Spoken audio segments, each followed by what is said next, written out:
like to call to order the October 5th, 2015 Lake Washington School District Board of Directors meeting. And board members are present except for Nancy Bernard, who is excused for this evening. And I will start our meeting with an approval of our agenda. I haven't heard that sound in a while. So, okay, I have a motion to approve the agenda. Is there a second? A motion second. All in favor, please say aye. Aye. Any opposed? Our agenda is approved. And now we have our host school here who've been waiting patiently for us. Sorry for a little bit of the delay tonight. Great. So we've got Principal Heidi Paul and Associate Principal Elena Sivadasan here this evening. Welcome to you both. And just so you know, we have your presentation here on the screens in front of us. So we're very glad to see all of you and excited to hear your presentation as well. And so are they. Good evening, board and Dr. Pierce. I want to thank you for providing me the opportunity to talk about one of my favorite places in the world, Bell Elementary School. And so tonight we're going to start hearing from students themselves with our Bell Choir, led by Alina Stroh. These are 4th and 5th grade students.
Keep going, students.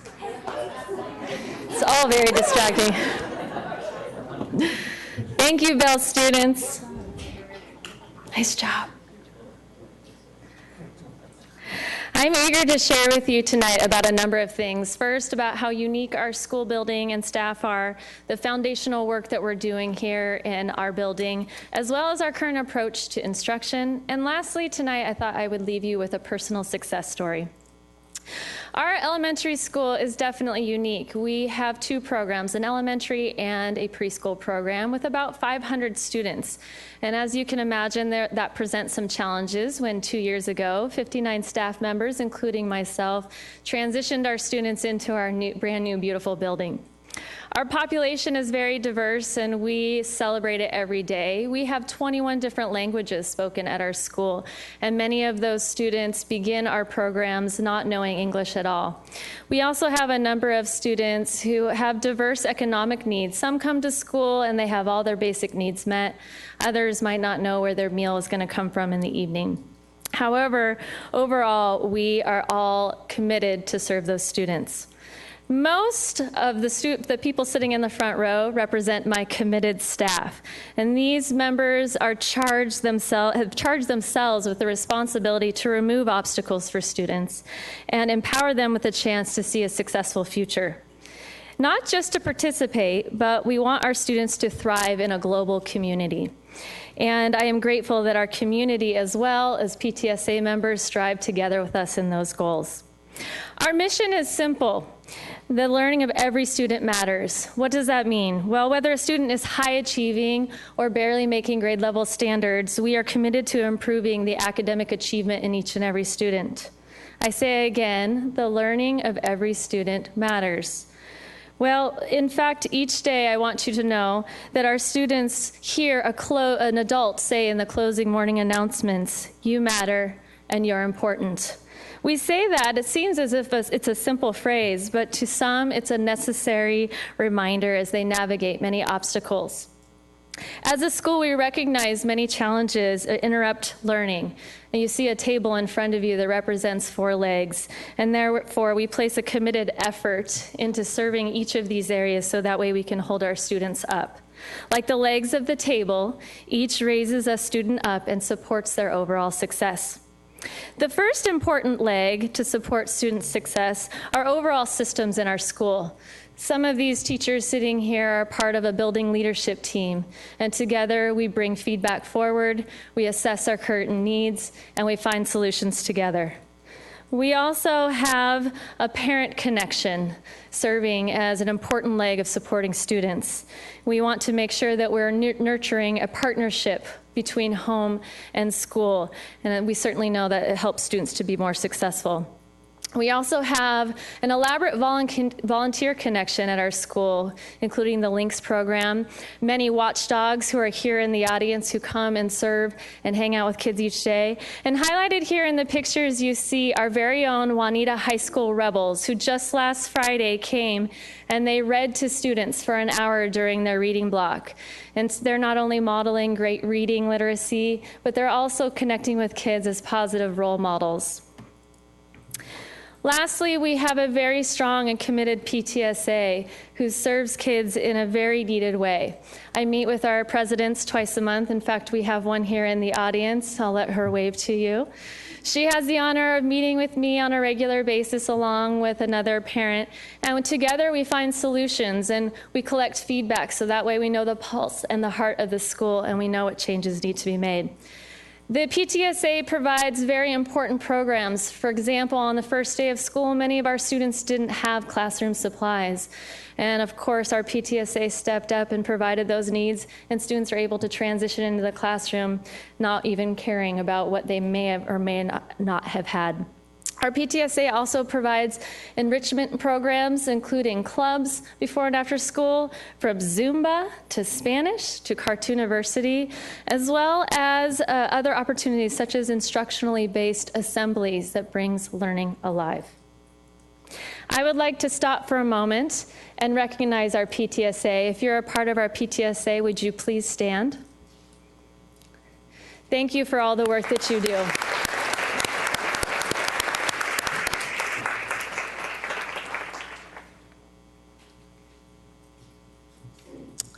So the third leg in the table to support student success is social and emotional connections. And we know at Bell that in order for our students to be fully engaged and to benefit from instruction, they need to be able to create healthy and positive social and emotional connections at school. And so we have been very proactive and intentional about creating systems that will help give students the tools they need to create these types of healthy connections. And one of these systems is cultural, which we call Living the Bulldog Way, where we have identified 4 key attributes such as respect, effort, acceptance, and caring that we believe students need to really embody in order to be able to create the healthy social and emotional connections we are looking for. And so each quarter of the school year, we focus on one of these 4 key attributes and lead sort of activities and reward students for really embodying this kind of behavior during the school day. Another system we have in place at Bell is helping students deal with conflict. We have an amazing school counselor. Her name is Sarah Hay. She just wants to do a little wave. And she is fantastic. She really helps our students either through the Second Step curriculum or through Kelso's Choices. She is in classrooms on a weekly basis, really giving our students the tools and skill sets they need to solve problems appropriately and proactively. She also leads small groups for students that need some of that extra social support, or even to help students that are new to our school feel connected to our environment. Another opportunity that we have is for our 5th grade students, we really have something that's called the Leadership Academy, which allows them to really model and embody that positive culture and social emotional connections that we've been talking about. And so they really have this civic mindset towards our school community where they are planning assemblies and service projects to really teach our younger students what it means to be a bulldog and to be connected and invested in our school. Lastly, we also are proactive in dealing with discipline, which we lovingly call learning opportunities for our students. And so as the adults in the building, we really feel like it's our responsibility to have predictable expectations in place for our students so they know what appropriate behavior looks like and what is expected of them. And we do that not only through modeling, but also through systems like I Got Caught, where we reward students for showing and modeling the type of behavior that we're looking for.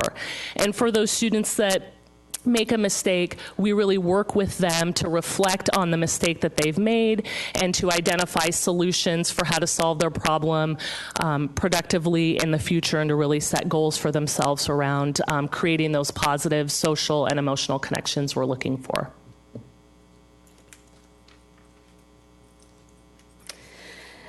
The last leg on the table is an important one. That involves instruction and assessment. And over the last 3 years, our building has gained instructional momentum.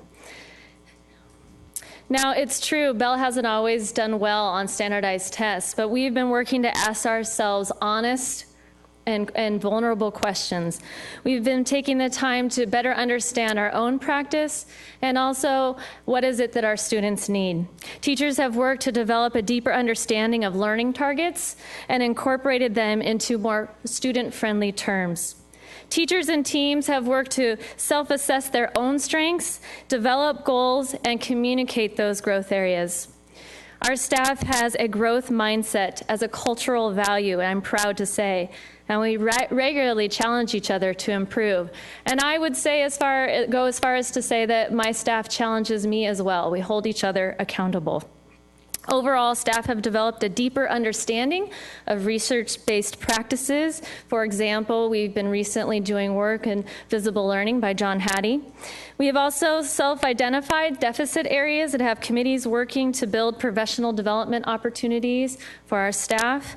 We've also worked on meeting students' needs through differentiated instruction and assessment practices that specifically relate to targeted needs. On a regular basis, Bell teachers are assessing their own effectiveness, asking themselves, how well did I teach that lesson? Teams have begun to meet in data team cycles. What does that look like? Well, before their meetings, they set goals according to the learning standards. They give assessments that align with those goals. And then they meet together and they look at the data together. Gone are the days of privatized classrooms. Instead, we're looking at our data as a grade level as a whole, that all students are our students. We create response plans according to the data with targeted, differentiated plans. And in the end, teachers are evaluating their own effectiveness again to make decisions on next steps. All of these components are exciting because they're fueling student growth and progress. And most importantly, students are more excited than ever. The momentum is building, and it's certainly exciting to be a part of. I want to stop for a moment and have teachers and staff from Bell Elementary School in the audience please stand so we can thank you for all your commitment to students.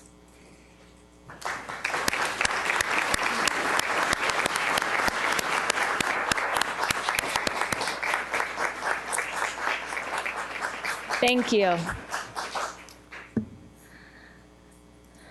Nothing has been more powerful and engaging as a principal to watch than students using success criteria. Success criteria are a very powerful tool that shows students where they're at and where they're going.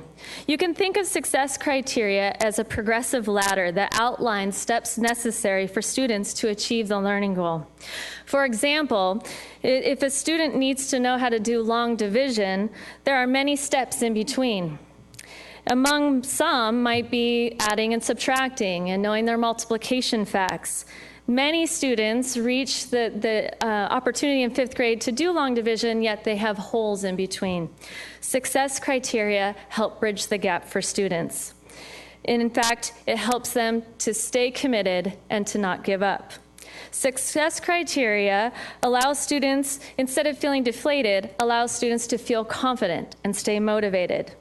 They self-assess where they're at with their teachers by taking a pre-assessment and then looking at the success criteria together, and then finally ending up taking a post-assessment that relates to the success criteria. And students are so excited and motivated to move up that progressive ladder. We know that research says that when students identify their own progress and can articulate their own next steps, the acceleration of learning occurs. But at Bell, we don't need research to convince us that this is working. The level of engagement and excitement that we see in students each day is enough proof.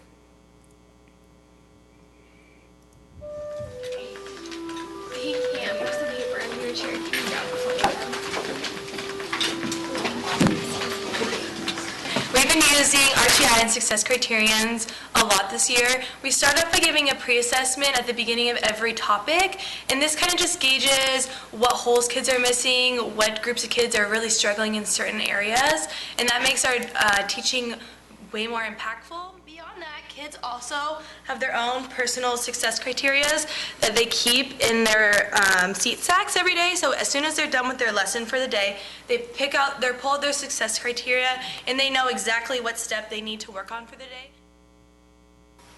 Last week we took a test on pre-assessment topic 2 to see how we were doing, and then we had success criteria to see if we did better or worse. Success criteria are something you can check if you're doing good on your pre-assessment, and if you're not, the teacher will work on it with you, and then you'll get better at it. The test that was the same as this one, but this time, since we've learned everything in the past, now it's all correct, and if some of us didn't have to start it all off, then it's okay. But we just checked it to see if we knew how good it was. What made me like... He's double successful. Give him a power clap. 1, 2, 1, 2, 3. Oh! No, you can't make it. Okay, so if you got that correct, this is the one you are checking off. Miss Fitzler, I got the one I didn't get correct last time. Yeah, me too. Me too. And if you didn't check off all of them, is that okay? Yes. Yes. It is okay, because we're going to keep working. Remember, I will work with you until you get it. Our students use success criteria for each standard that they're learning in math, and this is an example of one that they started off with, and they use it probably on a daily basis. They look at each step and can assess for themselves, okay, I've got that, and they fill these in. And this is a great tool for students to see where they're going, what they need to be doing, what they need to be learning. And then parents, I feel like, so many times parents don't understand math and how we do math, and hopefully these steps are broken down in really accessible terms and words for them so they can see what their student is supposed to be doing. And this will be a great tool for conferencing. Success criteria is awesome. Yes, they're doing the whip and nay-nay there. As you can see through the voice of students and staff, we are taking risks and trying new things, and success criteria is something we're really proud of that we're doing right now. Before I close, I want to tell you the story of David. David came to Bell long ago, but when I first came to Bell, he was a 3rd grader, so it was approximately 4 years ago.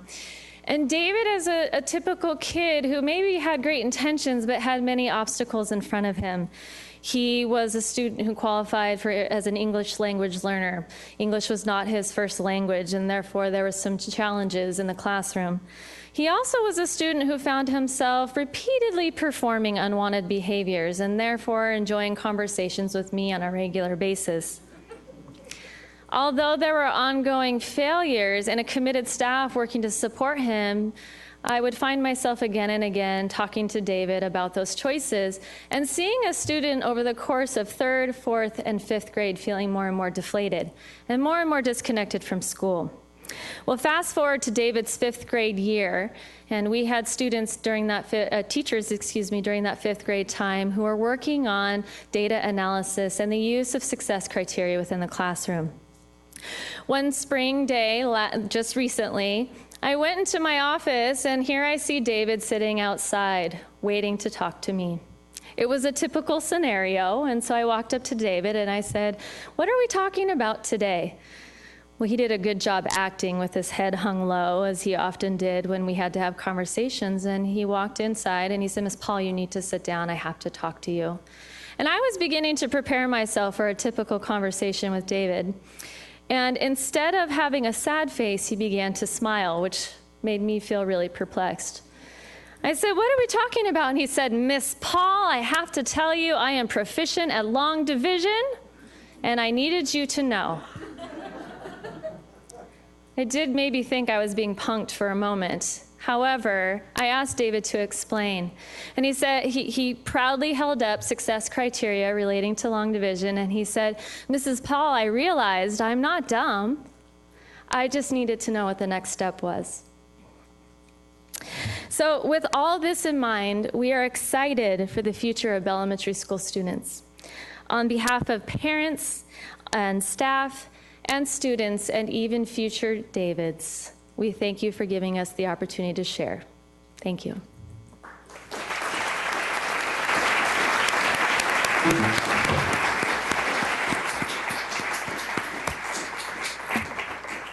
I'd like to thank you for sharing. What a wonderful story. A nice way to end that. And everything else that you did this evening was very informative and really exciting stuff at Bell. And all the people you brought with you today, the staff. I know it's hard to come out in the evening when you've got a busy day, and it's just the beginning of the week. So we really appreciate you being here. We do have a recognition coming up, which is recognizing some of our high school students that are National Merit Scholars. So if you can stay for a few more minutes through that, we'd much appreciate it, and then we'll take a break and let all of you go ahead and go home, especially those with little kids that might want to get home, get to bed, and get ready for tomorrow. So we'll move to recognition, and then, as I said, we'll take a short break. Thanks again, Heidi, Elena, and everyone, all of you, staff, students, parents from Bell Elementary. It's great.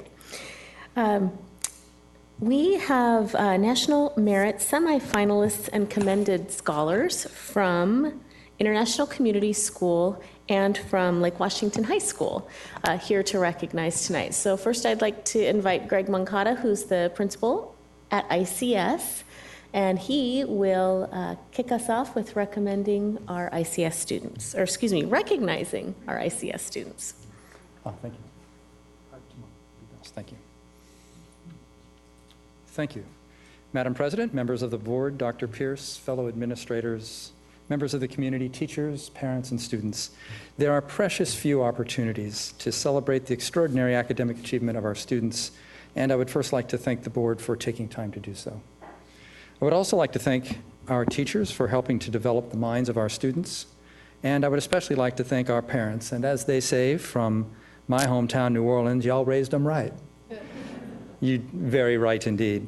It is a privilege to work with and among our nation's top scholars, individually, collectively, and collectively. They are well on their way to making a difference at our school and in the lives of others. I'd like to now begin by introducing the International Community Schools commended scholars and National Merit semifinalists. Not all are here tonight. However, as they come forward, they will also share a little bit about themselves. Academically, these students, the commended students, represent 2% of the 1.5 million students that have taken the PSAT aptitude test last year. Our commended scholars are, and students, ICS students, please come on up when I call your name. And you'll just stand right up in the front here. Eric Breed, William Shea, Lays Konshikau, Karthik Krishnan, Ishan, and Ishan Narula. Come on forward.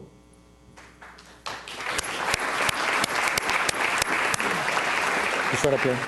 One right there. I would also like to introduce our National Merit semifinalists. These students represent the top 0.5% of the students who took the PSAT last year, roughly 16,000 students in the U.S. All have applied to be National Merit Scholars, and if selected, they may receive national, corporate, or college-sponsored merit scholarships.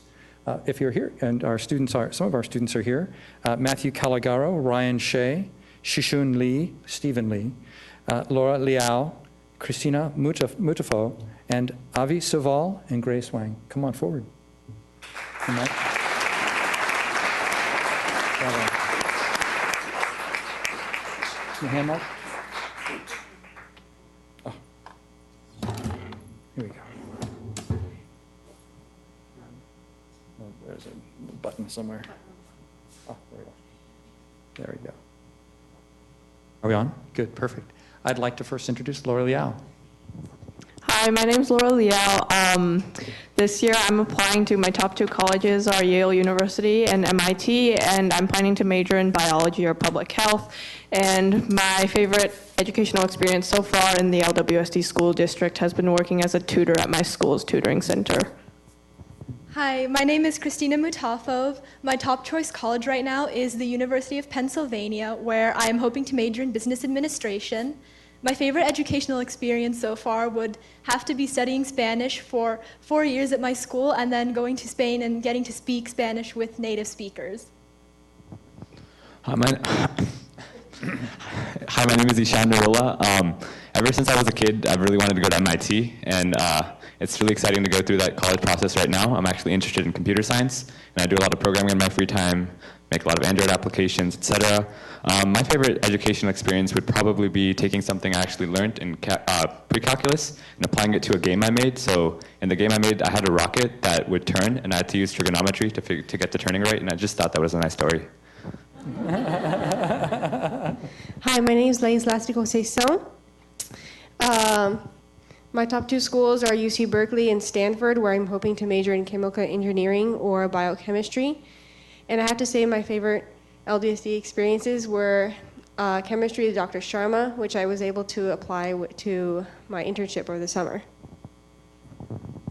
Hi, my name is Karthik Krishnan. The top college I'm applying to is Cornell University, which I am hoping to study engineering and minor in business or economics. And one of my favorite educational experiences was applying my knowledge of alternate energies into my work with an environmental youth group I'm involved in called Sustainability Ambassadors.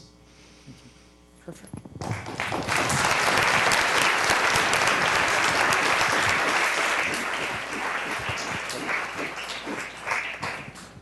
I would now like to invite to the podium my esteemed colleague, Ms. Christina Thomas, principal of Lake Washington High School. Thank you.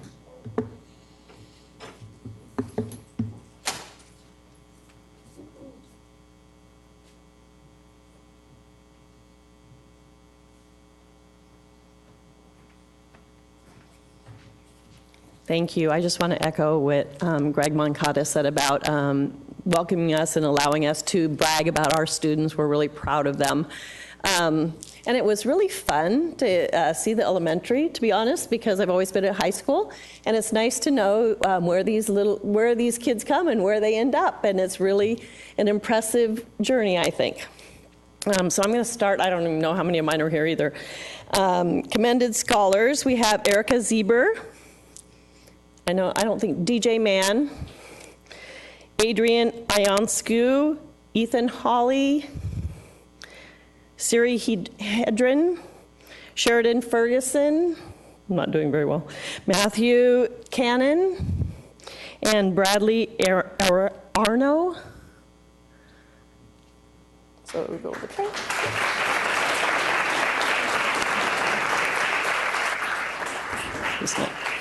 And then my National Merit semifinalists, I have Sarah Chen, Jonah Jacqueline, and Aman Takler.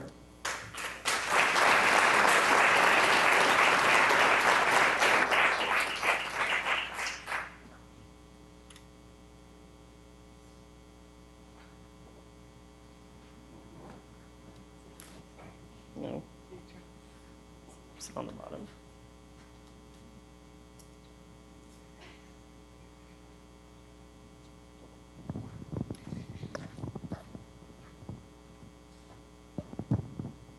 Hi, my name is Armand.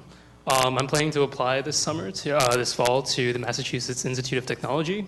I plan to major in computer science with a specific focus on applied cryptography.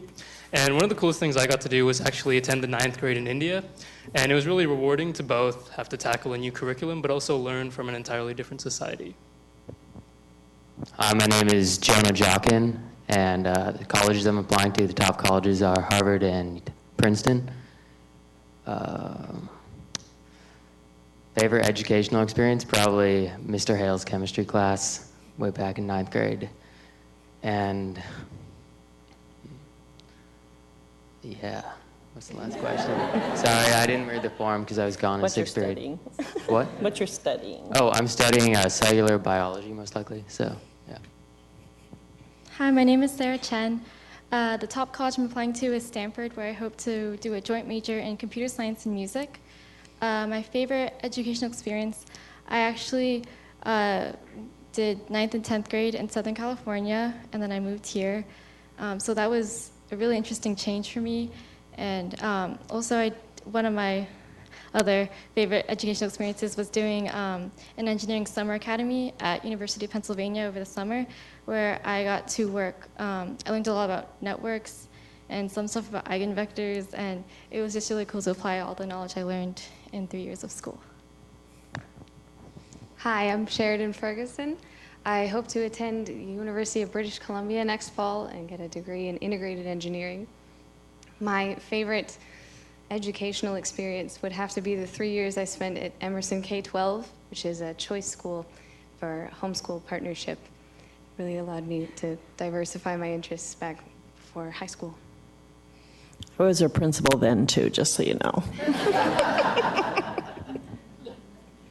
Good evening. My name is Adrian Ionescu, and I will be applying to UW and Georgia Tech, among others. I'm planning to major in computer science or international relations. And one of the most significant educational experience I've had was actually my first and second grade years at A.G. Bell Elementary.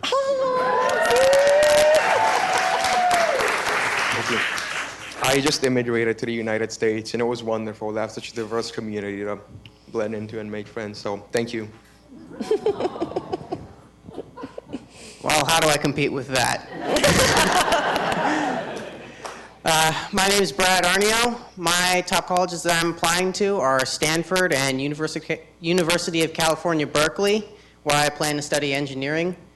And one of my favorite educational experiences actually now, where I spend half of my day in the engineering room at Lake Washington High School, learning practical skills and skills that I know will be useful in my major in college. Great.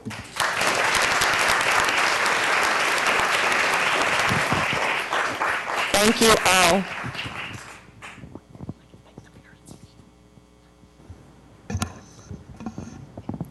Thanks, you guys. Can I have a seat? Yes, yes, sir. Yes, yes.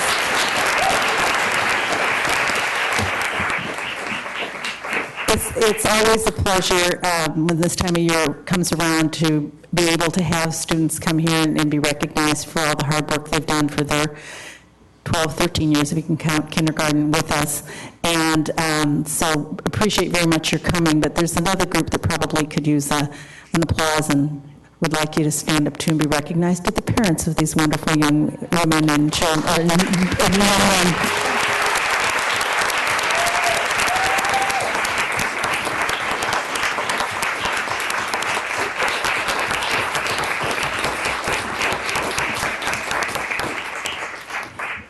And I wish you all the success in your future and your after graduation. You sound like you've got some very busy plans ahead of you. That said, let's take a few minutes here to allow those of you who would like to leave at this time to do that. It doesn't hurt our feelings if you go home. We love an audience, but we certainly understand.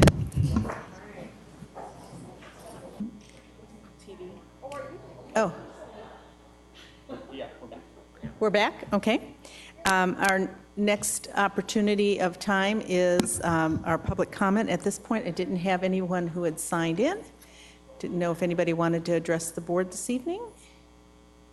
Don't see anybody running up here. We'll pass on that and move on to our consent agenda. I'll entertain a motion to approve the consent agenda. So moved. Second. Motion second. Tracy, would you poll the board, please? Chris? Yes. Jackie? Yes. Mark? Yes. Siri? Yes.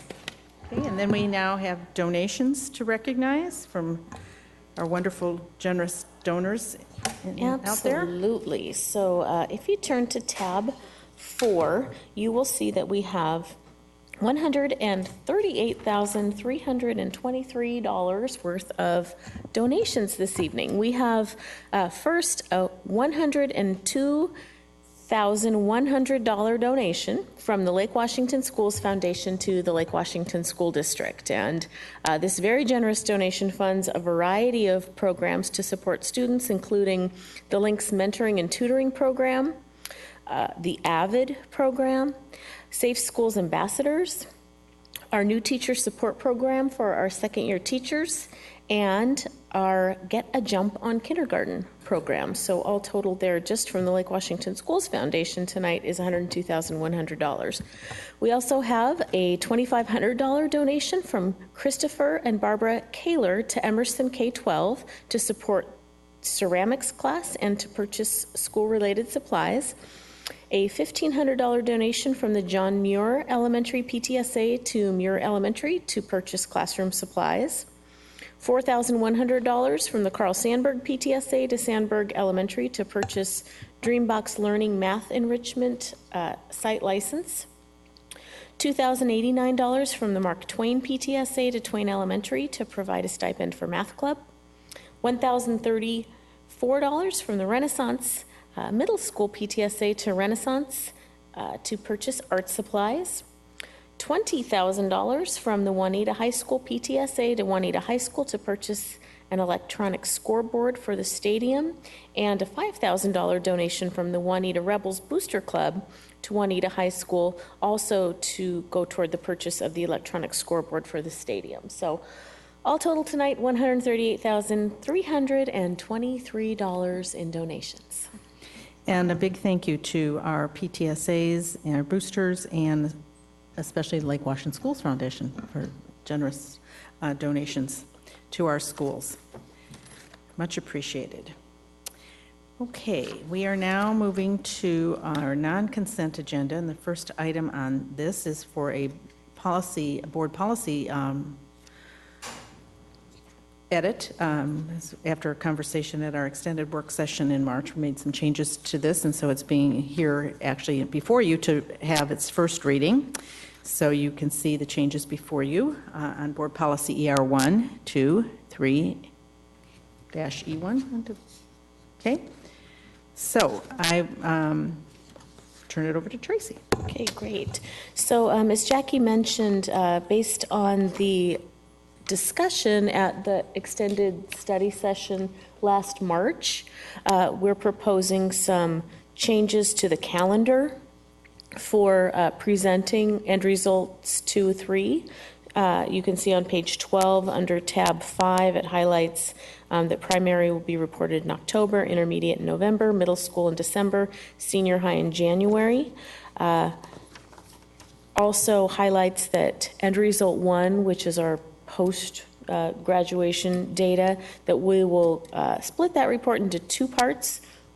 The first part being reported in January with graduation rates, and then based on the timing of when we get the other data, moving that the rest of that monitoring report to April. In addition to those changes, there are just a couple other changes in wording in the policy that you can see with strike through underlined. So essentially, policy just being updated to reflect the discussion that the board held in March of last year. Okay. Or this year, March of this year. This year. Yes. Do board members have any questions or comments or additional edits that they see as being needed? It reflects what we discussed at the March board retreat. Yep. Okay. Then we will have this placed on the consent agenda at the next meeting for approval, since we have no other changes to be made. Thank you, Tracy, for doing that. And now we move on to a monitoring report for primary.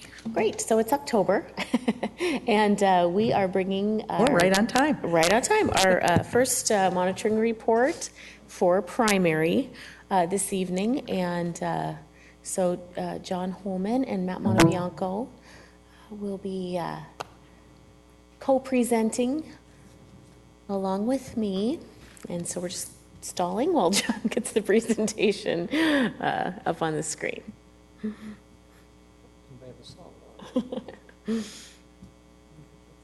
Okay, so what's exciting about our ER reports is that it really is reporting on progress toward achieving our mission and vision for students.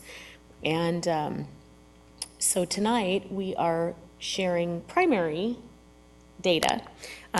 And this data all shows how we are working both in the programs that we're putting into place and in the results that we're seeing as a result of those programs, how we're working to ensure academic success for every student. Just highlighting some of our policy, the ER policy states that CEO shall assure organizational efforts focus on ensuring academic success for every student. So as you see the report tonight, you won't just see the data and the results that we're seeing, but you'll see a highlight of the programs and things that we've implemented over the past 3 years to help improve our student learning outcomes. So I'm not going to read all of these words. These are the words that are found in the policy that highlights what it is that we're monitoring and what data we are looking at.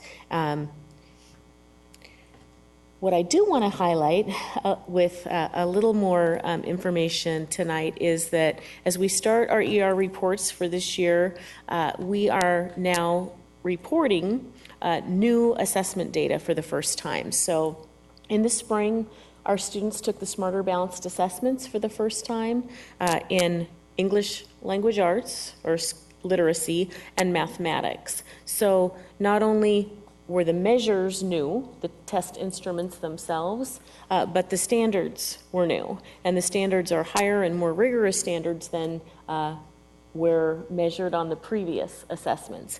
So it's important that we don't compare this year's data, which is Smarter Balanced Assessment or SBA data, to last year's data, which is MSP or Measurement of Student Progress data, because we'd be comparing apples and oranges. So this is a new baseline for us. It's a new set of standards, a new assessment, and a new year with a new baseline. So we will have a study session coming up where we can set new performance targets associated with these new measures. Tonight, we don't have those targets yet established because the targets were based off the old measures. So we'll be sharing the results and how our students are achieving, but you won't see the performance targets associated with these except for the DIBLS, the Dynamic Indicators of Basic Early Literacy skills assessment that students take in grades kindergarten through second grade, because that instrument and those standards haven't changed. So when we report out each year, we're looking at both progress data and growth data. So I think it's important to make the distinction. Progress data is we're comparing different groups of students over multiple years, year to year. So for example, while we're not comparing tonight because we can't compare, typically we would be looking at how did this year's third graders perform compared to last year's third graders. This will be, again, the new baseline year, so as we continue to report out in future years, we'll be comparing progress of third graders, different groups of students over time. Growth data we also look at, which is actually how is the same group of students performing, either at the beginning of the year, middle of the year, end of the year, like we do with DIBLS, or how did the students perform when they were third graders compared to now how are they performing as fourth graders. So this first baseline year is a little different since we don't have the comparisons, but we still are beginning to look at progress moving forward, and we're also looking at growth of how are those students actually growing in their learning as they're in our system. So again, what you're going to see are connections between the data, the results, and the means that we use. So these are things that we also talk about in the executive limitations monitoring reports, or the ELs, but during our ER reporting cycle, we're also highlighting some of those means that are helping to accomplish the ends. And you'll see our district level data. You'll see data displayed on bar charts and line graphs, and we also look at demographic comparisons within the district and between our designated comparable districts. Okay, so with that, I'm going to turn it over to John and Matt to get us started. And we are packing a lot. Remember, we're trying to complete the report in 30 minutes. That was an interest of the board. And so it's 7:57. And one thing that might help us kind of keep on target is if you have specific questions about an area, maybe we could record the question and then come back to it at the end and see if that works as a strategy. We'll see how that goes. Okay. Great, thank you. And so tonight, the presentation outline, we're going to start with the related instructional program efforts to kind of talk about the things we've been doing to hopefully accomplish the results that you'll see tonight. The student learning milestones, so really look at some of the data comparing to our neighboring districts and also the state. Demographic and non-demographic comparisons, and also the programs within the school district, looking at those students that are in program and outside of program. And so Matt Montebianco and I will share this portion of the presentation. We'll both take turns talking about some of the means associated with these efforts. And so Matt, I'll hand this over to you. In 2013-14, as you probably recall, we adopted a new literacy curriculum, which is called Wonders. It was one of the few curricula available in the nation at the time that was, I would say, almost not fully aligned with Common Core state standards. The other point I want to highlight is the last one on there. In 14-15 last year, which we're continuing, we hired Title I facilitators. These are teachers who are now on special assignment to work with other teachers, to work with parents, to work with staff, and to work with students as they help to support professional learning and parent engagement efforts.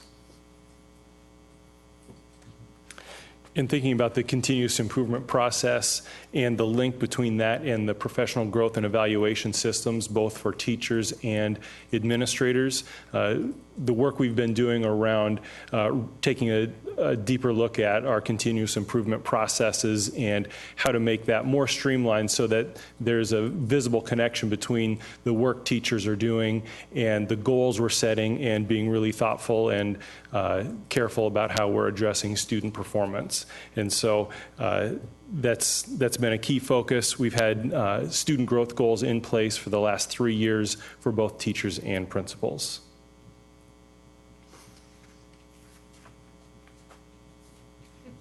I'm seeing this is almost what I just read a moment ago, John. Isn't this the piece that it is? So I'm going to go to the next one, okay?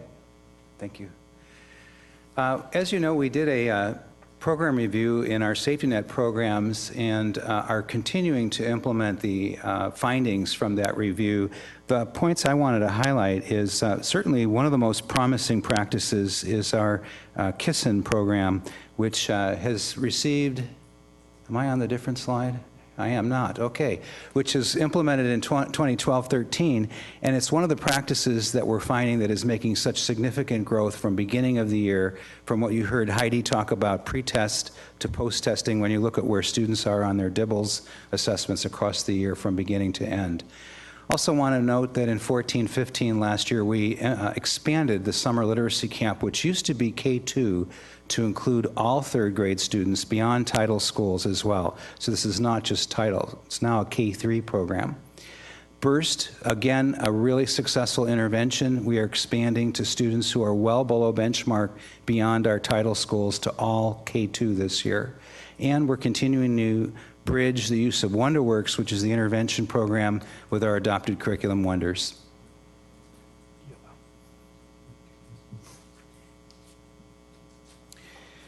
Moving right along, I'm realizing why I'm using the written report is not matching the exact slide. So that's why I'm trying to do the double take here. Last year, we hired one ELL facilitator teacher to support exited students, and this is to make sure that these students maintain their academic growth, not only their English language learning skills, but then their academic growth to close that gap in English language arts and mathematics.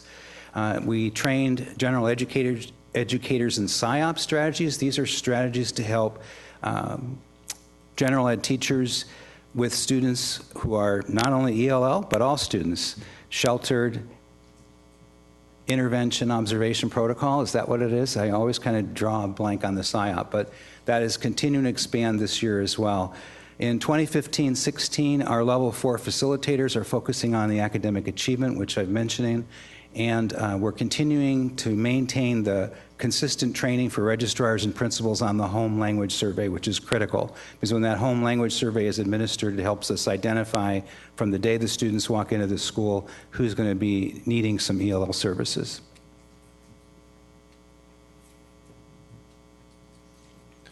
With our special education program, we've gone through some adoption cycles in regards to curriculum.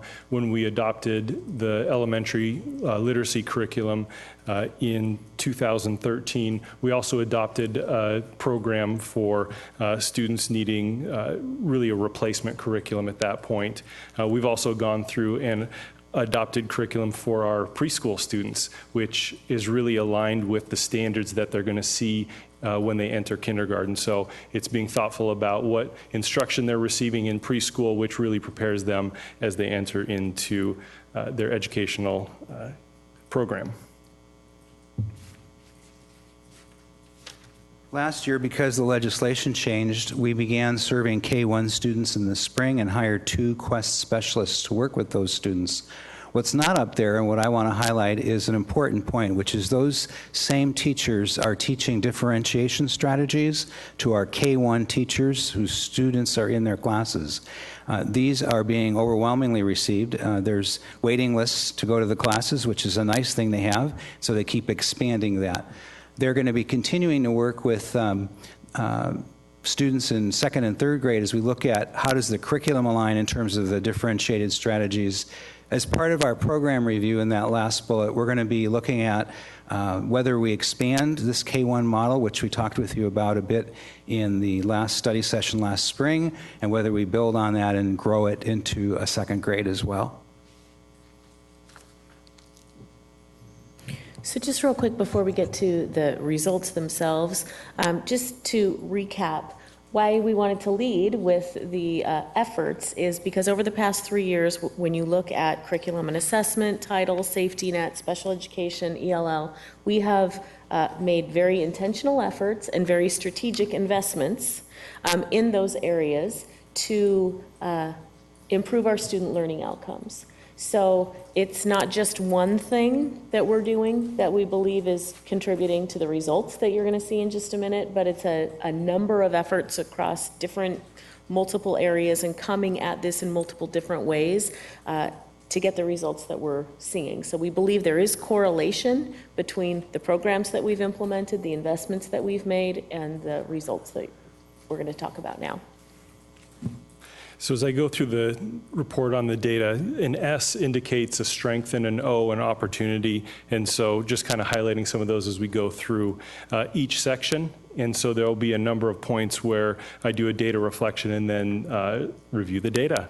And so in general, looking at our data, students in kindergarten and 3rd grade continue to achieve at high levels. Lake Washington continues to outperform state performance at the 3rd grade level. And when we compare to our comparable districts, which neighbor us, we perform similarly or better in all areas. It's also very interesting when you look at DIBELS, and when we break them out by demographic later in the presentation, you'll see that every group makes progress, and some groups significant growth from the beginning of the year to the end of the year. One of the areas we look at on an annual basis is overall how are our kindergarten students progressing on the end of year DIBELS assessment. And as you can see, our students, it's a trend that is flat at this point. It's also important to remember that in 86%, there's more students in our district, so the actual numbers of students that are at benchmark on the DIBELS is higher than 4 years ago. We have more students in ELL programs. We have more students receiving free or reduced lunch. And so while it's a flat trend line and we want to see that trend go up, there's also data behind that as well. Since we don't have data from the Smarter Balanced Assessment to be able to show a trend over time, just a report out on the data that we have from last year. So 79% of our students met or exceeded standard in English language arts, so literacy overall, and 80% of our students were proficient or higher in the SBA math. When breaking it out, looking at the different levels of performance, you can see that in both literacy and mathematics, we had a high number of students that were in the proficient or exceeding standard in the level 4 category, which is exciting for us, kind of our first time out with Smarter Balanced Assessment measuring the Common Core state standards. When we look at Lake Washington performance versus the state performance, you can see that Lake Washington continues to outperform in both third grade English language arts and math.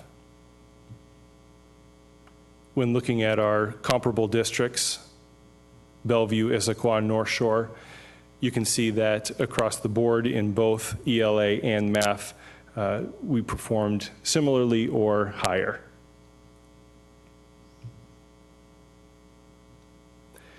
Looking at the trends over the last 5 years in DIBELS, you can see that you saw the 2 data points a few moments ago, but you can kind of see the pattern that's occurred over the last few years.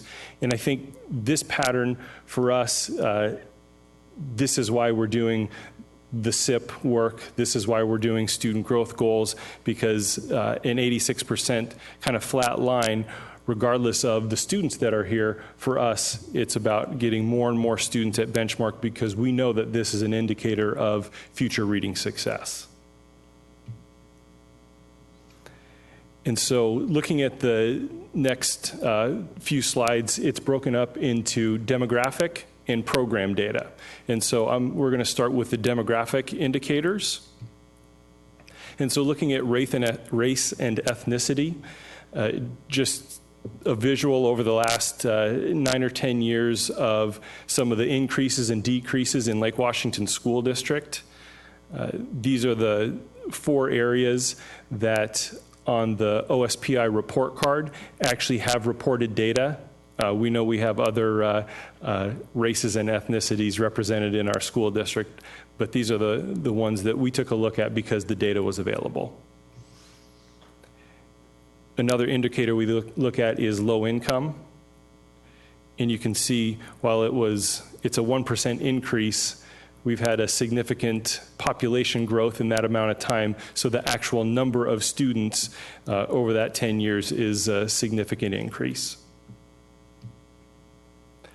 So to start with, we wanted to look at where are there differences. And so kind of the natural step is to say, okay, where are our level 4 and level 3 students when looking in comparison to all students? And so another way to do that is, what are the students meeting or exceeding standard, and then what's the gap compared to all students? And so in literacy, we identified kind of three groups that we wanted to take a look at: low income, our Hispanic Latino group, and our males. In literacy, we did the same thing. And when we broke it out this way, there's 3 groups we looked at. I'll report on 2 of these tonight, both the low income and the Hispanic Latino.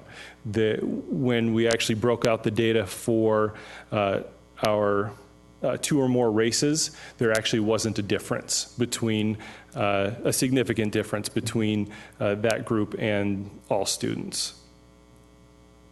I think it's important to also point out that achievement gap is actually a statistical measure. Having statistically significant differences is what causes an achievement gap. any difference for us is something we want to make sure that we address and that we pay attention to, because for us, it's about all of our students achieving and succeeding. First group we'll look at is low income, and knowing they're across the board in both literacy and math at both the kindergarten level and third grade level in this report, there's achievement gaps for our low income students. In our kindergarten DIBELS assessment over the last 5 years, there has been a slight decrease in the achievement gap, which, knowing that there's more students receiving free or reduced lunch and more students, it was exciting to see that even a few percents down is a good trend for us to see. And it's also nice to see that our low-income students outperform both state and comparable districts in third grade. This is how the data broke out just for last year. Blue being the non-low-income students in Lake Washington, and the orange bar being low-income students in Lake Washington, the gray bar being the gap. This is the performance gap that I spoke about just a minute ago. Over the last 4 years, it's gone down from 18 and 19 points to 16 and 15%. Again, a trend that we want to continue to see reducing over time. When looking at our comparable districts, and you'll see a similar pattern in all demographic and program groups, that Lake Washington, our students are outperforming our neighboring districts.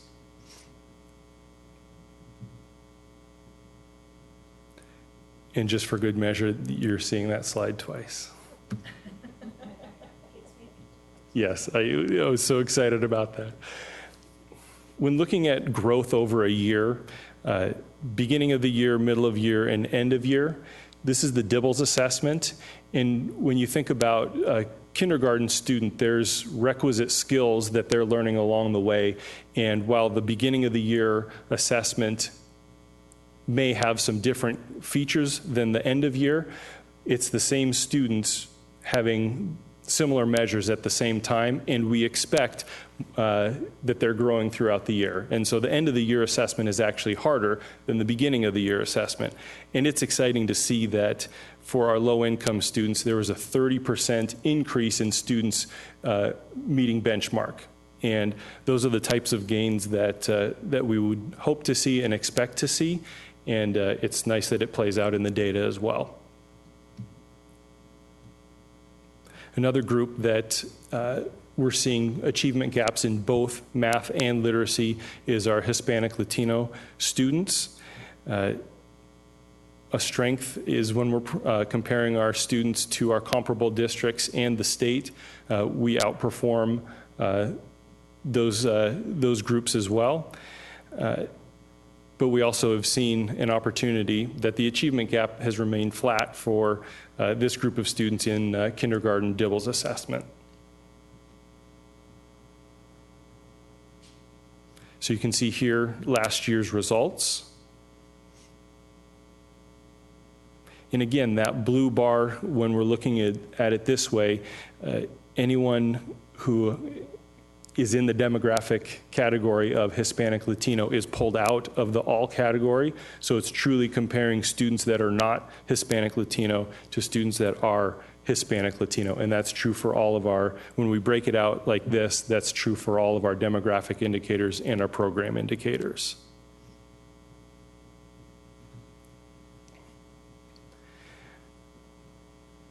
And comparing demographic Hispanic Latino students to our comparable districts, you can see our students are having really good success last year in the third grade ELA and math. Again, looking at the DIBELS assessment, somewhat of a flat trend in the gap that we want to see close over time. Again, this is the growth from beginning of the year to end of the year. That's a 20% change in students meeting benchmark.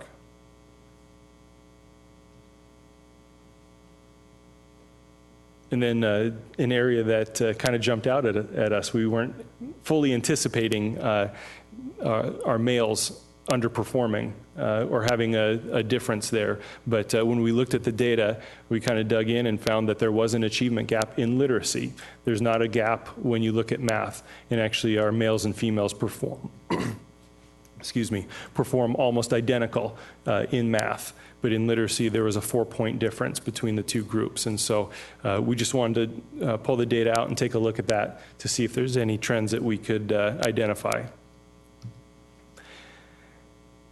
And so when there was a 4-point difference comparing males to all, when you break it out, there's actually a 9-point difference between male performance and female performance on the 3rd grade ELA SBA assessment.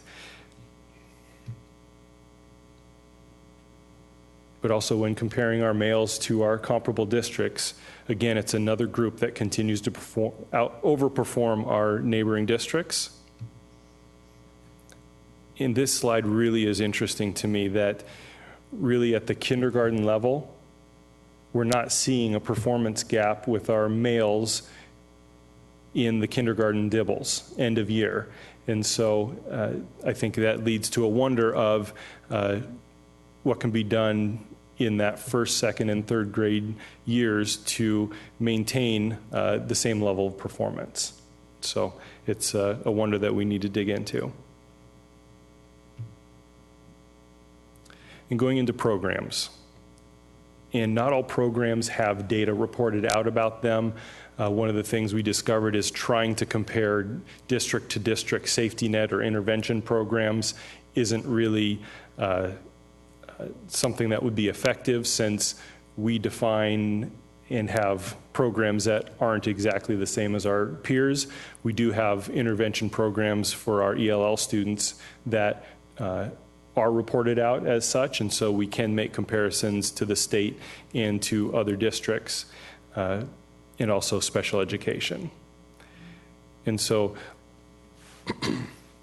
looking at 2 of these programs that have been reported out for the last 10 years, you can see special education, there's been a slight increase of 2% over that time, also taking into account the number of students in our district, and also a significant increase in ELL, growing more than double over that time.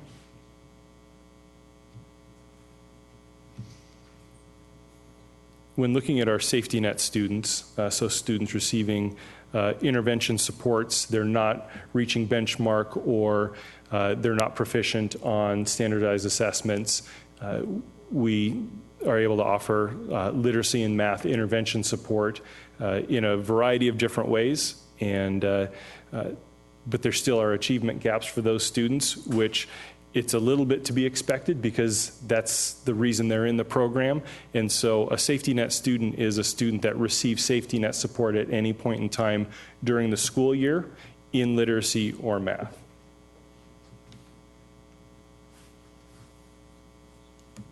Thank you, Matt.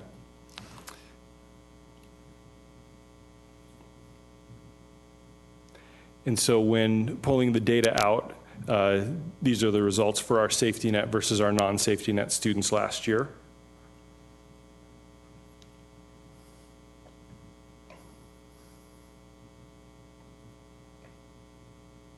When looking at our kindergartners, you can see that over the year, this is what we would hope to see, is a significant increase of students at benchmark.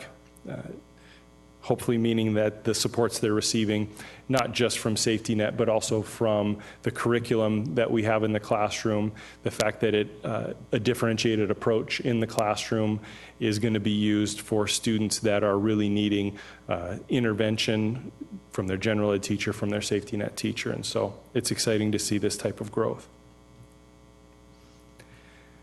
In looking at our ELL students, we know there's achievement gaps present in both literacy and math for our ELL students, but we also see that our ELL program outperforms state and comparable districts in 3rd grade.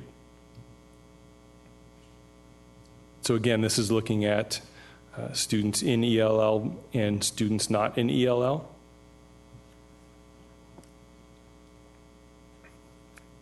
And then one of the areas that we had a lot of conversation about last year was Lake Washington in comparison to our neighboring districts and the ELL program.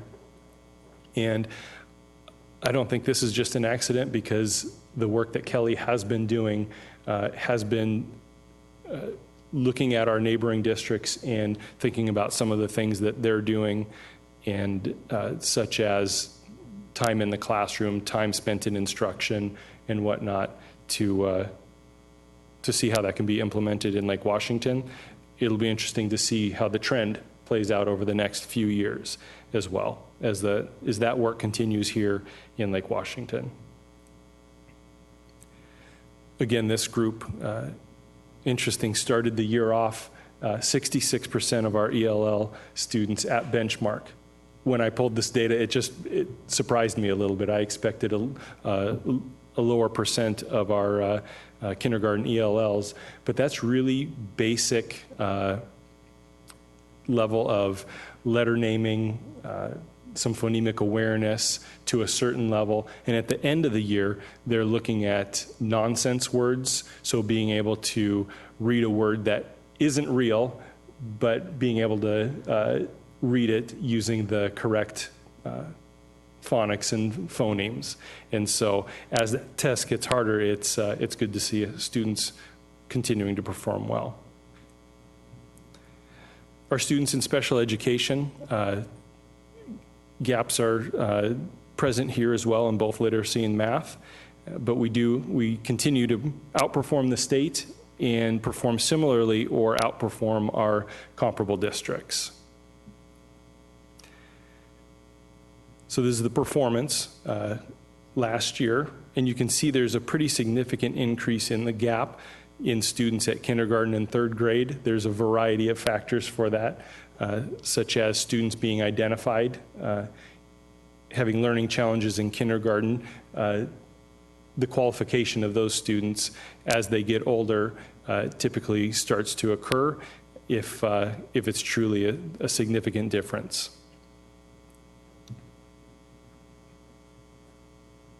And this is looking at our comparable districts, along with the state in there as well.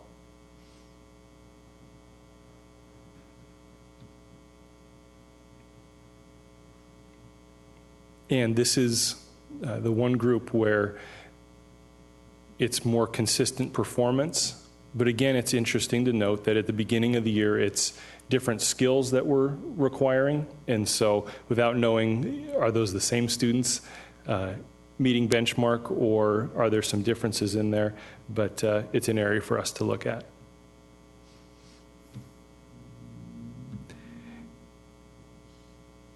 And again, another interesting group that we talked about last year was our students receiving 504 supports. And there really wasn't an achievement gap present, where this year there is a gap present in both literacy and mathematics. And our students receiving 504 supports perform similarly or outperform both state and comparable districts.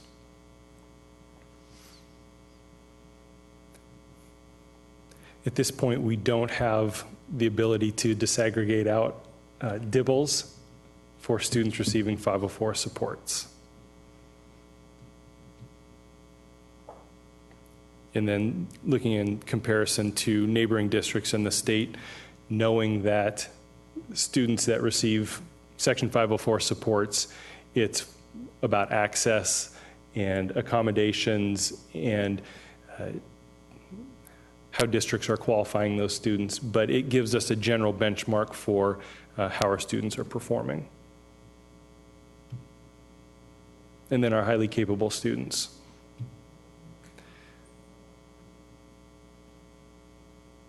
It's interesting to note that 100% of kindergarten and first grade students in the highly capable programs met DIBELS benchmark. That's exciting for us. And the students receiving highly capable services met or exceeded standard in third grade literacy and math. Again, is what we would expect to see. And so there is a difference between are highly capable students and students not in the highly capable category. And that concludes the data presentation. And just a reminder of the upcoming reports over the next few months. We'll go through intermediate, middle, high school, and then we'll look at our vision mission in January and March. Great. John, thank you, and Matt, thank you. Thank you. That Yes. was 29 minutes exactly. You guys are really good. Oh, he had 20:53. Okay. So that leaves us a minute for questions. No, I'm kidding. No. Thank you, John. Yeah, thank you. So now. Questions? Questions. Yeah. Board, Mark, you get to start. Let's go back to the line graph that you were so proud of. You showed twice, the non-low income versus low income line graph. There was something about that that struck me, you know.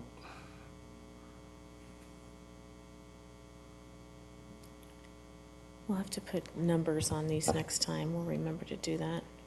I basically Is went this by the the one? title, yeah. Okay.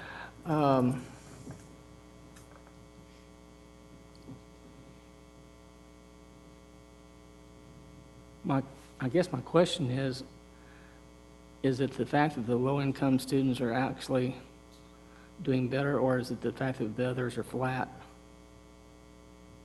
It just struck me as not really a great differentiator. I mean, it seems like there's a performance level that's still bad. So, Mark, I was interested in the same thing, but I think it's actually a couple slides later that the key data point showed up. This is the low-income disaggregation. What slide number are we on here? Low-income. Okay. Yeah, so you're on slide 43. Go forward one to 44. That 44% to 74% from beginning of year to end of year, that closed a gap. This is actually a missed opportunity to sort of trumpet something where we're doing something right, whatever we're doing. Because when you get up to 74% at the end of the year, it's only a 10 or 15 point gap. At the beginning of the year, I guarantee you it was more than a 10 or 15 point gap. So that is great news. Over time, though, year to year, it's a cohort effect. With every cohort, you may be catching them up. And then the question is, as you go forward, are they getting closer or are they falling away? So, I mean, I would love to do even better than we are in kindergarten, but actually, I'm more concerned about the trend over time. After closing the gap in kindergarten, does it then open back up in first, second, and third? I was wondering the same question. Yeah. That was the piece that was interesting. When you looked at the Smarter Balanced assessment in third grade, that gap was much bigger on low income. Now those tests are very different as to what they're testing, so that's understood. But that is the question. What happens in that K2, and then how do we ensure that it continues? And that's some of the difference from a phonetic versus to a comprehension, I'm assuming might be a component of it as well. So that was interesting, but I would agree that I think the increase that you do see, and what's interesting is overall, I think we're 86% on DIBELS. But if you look at those two growths, once it's broken out, it's 74% for low income and 89%. And so actually we're seeing growth in both those groups. Right. And I think that's the key break that, sometimes I know mathematically it makes sense. It doesn't from when you look at it, you're like, huh? Yeah. But I do think that's a good indication that Kissen is doing some very solid work. And the Kissen thing, actually, go forward to slide 61. This was the most exciting piece of statistics that I saw in the stuff you were showing. It's the district program reference safety net. Yeah, 22% beginning of year, 69% end of year. That's massive in terms of focused improvement. This is an investment of resources to get these kids to standard, and essentially we've tripled the number of kids who are at standard through that investment. Good job. I'd like to get it beyond 69, but this was thrilling. I agree. interesting When you to see focus how on they it, you can move the continue. bar. Yeah. It'd be interesting to see how they continued as far as take that same cohort and see if they continue their performance. And for what I remember, that data is available. and has been Yeah. looked, that's a piece, so, but that's the piece of what you're looking at now is when you've expanded and going on and doing the K2 with Burst. The piece I'd be interested in even past that is there's still the 21%, 31% that didn't make it to benchmark. So what happens now for those kids into first grade? How does it shift what intervention's being done? That was sort of my question. If they've been in this intensive one, and I'm not sure this is the one, if they didn't get to benchmark using that, what's the different shift? What's that response, I guess? Right. And that's what I'm curious. DIBELS continues through first grade. I don't know if it goes Through to second grade. It goes all the way through second. I mean, so that's something we're just sort of, I would be perfectly happy for the primary to be a report out with DIBELS focused, and we'll deal with the SBAs when we get to the 3 to 5. I'd like to keep third grade, though. Okay, I disagree. okay, I'll Sorry. give you that. And my reason is because it's the jump component, and I think that really did display a component that you do want to be aware of. Yep. Because there's a lot of discussion around opportunity gap, not just from a phonetic teaching of reading and writing, but also the knowledge that needs to be in place in which to be able to framework the reading when you get to comprehension. So I think that's a piece that's important to pay attention to. And this one, sorry, just got to go 5 slides forward, 66. The impact on our ELL students are starting where our safety net kids wind up. Our ELL program is moving the bar a little bit, but it's not the biggest. I mean, these kids are learning phonetics as well as their peers who aren't ELL. So, but anyway, this is something where I'm very interested in. Do we, having narrowed gaps, do they propagate through where we can measure the DIBELS? And it would be sort of on a cohort. This set of kids, by the end of kindergarten, they were here at the beginning of first, same set of kids, so that we can follow them forward. Yeah, you're reminding me that we, in past years have reported out class of. And that's something where it. Not clean cohort, but. I would possibly do a special report on just with the introduction of the intensive safety net and the use of Burst and following those kids and just give here's 3 years. Here was our first 2 years where we did this at a fidelity level. I know that's been a big component. And so what has been that impact with those kids at the end of second grade? Is it sustainable, right? And just sort of follow that group as a set research project more than. It'd be a neat feedback to be able to really look at, because you do have some very exciting stuff in there. I agree. That shows some really solid work about the investment, because this is a time-intensive program. And that's the piece to get these jumps it's not a short-term piece. It really is an investment of time and resources, and that's, ideally, it looks like we're getting that paying off for that strategic planning and initiatives going forward. It's a good sell. Yeah. Mark? Could we go to the 504 bar graph, compare the districts? Yeah. I'm trying to figure out why North Shore's eating our lunch. Is it just a Well, it's- definitional thing, or? It's there and then special ed, too. It's both I mean, special, North it's not Shore as just- large a gap or a large Oh, but this one difference. was just But this one's so huge. large. It was like, did they report this right? Compared to, everything else has been so close with all the districts. This one's just really, they just jumped way out. Like most of them But were they- in 5 or 10%, It when you was get to true this of the one for Shoulders. special ed, too. Wasn't as big. Yeah. And again, remind me, John, we were talking, when you talk special ed on these charts, we're talking the entire spectrum of special ed, not just the kids primarily in the resource room. Correct. It's any student qualified for an IEP.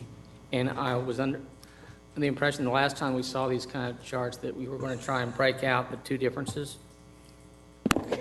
Those that are primarily in the resource centers as opposed to those that were more Good learning centers and so forth. Yeah, But John, wouldn't it mainstream be thinking. just the students who actually took the assessment, if they took an alternative? I just can't remember, are they, If you take an alternative assessment, your results are reported as well. as part of the whole here? Okay, thank you. Yeah. So arguably, so it's an alternative or the SBA. Correct. So, It's the state assessment. okay. So whatever is the appropriate one for that student? Because there's the alternative ones for students who are in certain programs. Yeah. But we could, yeah, I'm just thinking. So overall, We should do better. A lot of this stuff I'm happy. I was more happy, having been forced to bite my tongue, that you did flag the things that I was throwing flags on. The third grade ELA boys are significantly behind the girls. That's an issue that we need to solve. The math is indisputably, they're indistinguishable. Great. Don't worry about it too much. But the ELA thing, they were at par coming out of Dibbles, and by third grade, the boys are behind by 10 percentage points. What the hell? But there are some others where the Hispanic Latino, that's confounded with ELL and socioeconomic status, and I don't know quite how to disentangle these, but I want to focus on what actually is influencing performance. And I, at this point, don't know whether Hispanic Latino has some extra effect above and beyond the ELL and or SES. I don't know how to disentangle those because it's only 11% of the district, but nonetheless, it's something I'd like to wrestle with.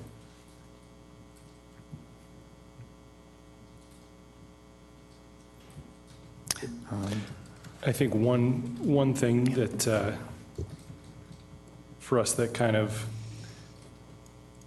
was interesting was this chart. You know, the two groups that consistently across the board is our low income and Hispanic Latino. And that will play out through all the grades typically too. Right, right. That's a pretty consistent one across the board. So, and this is one of those things, across the district as a whole, we're about 12, 13% low income.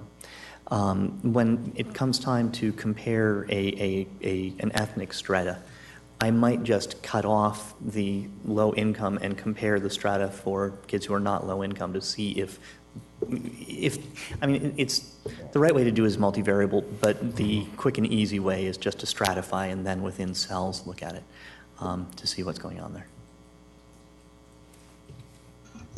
You know,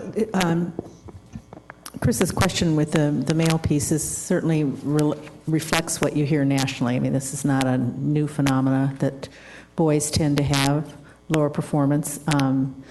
So I guess I'm kind of curious in how some of that data and information that, you know, we might glean from what's happening nationally too. There's lots written about it, lots of stuff that's being done to try to address it. I know it's an ongoing concern. Not just from educators. I know my husband, you know, pediatrics, that's a concern amongst physicians too, that boys tend to not be performing quite as well. So just kind of, you know, It'd be interesting to see how that played out nationwide in all the other places. That could be, a component is it's a new test. Right. So there's a piece of looking at, does that hold across the board? Then you start to wonder a little more. Yeah.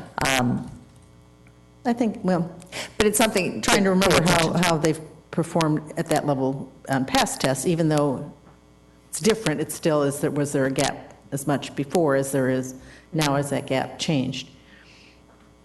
To me, also on the demographic indicators on the ethnicity and versus income, it to me would be more helpful, and maybe we can't do it, I don't know, you tell me. I would want to know among each of the ethnicity categories, which were low income, which were not.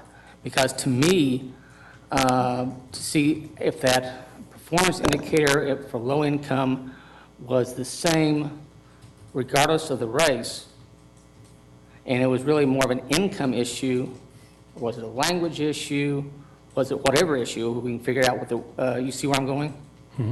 Because to me, low income is a hell of a problem regardless of what group you fall into, because of the ability to have access to materials and so forth. And so, actually, on this same point, it's slide 40, the demographic indicator, low income. It's not obvious, but here between kindergarten and third grade, the performance gap between low income and non-low income for language from DIBELS to ELA has more than doubled. 15% gap going to a 37% gap.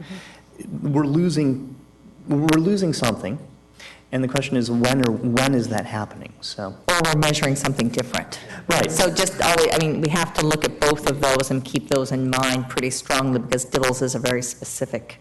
Right, and that's why it was interesting to me that in DIBELS we were definitely closing the gap for low income within kindergarten.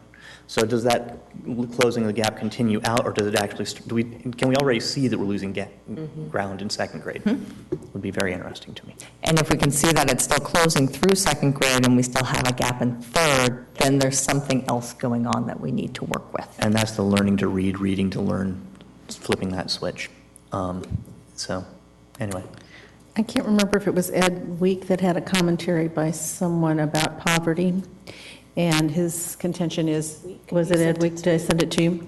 And his contention is that we have the tools and the knowledge and things that are happening around the country to how to deal with this. It's just that implementation isn't happening, and it's not happening in a real consistent way.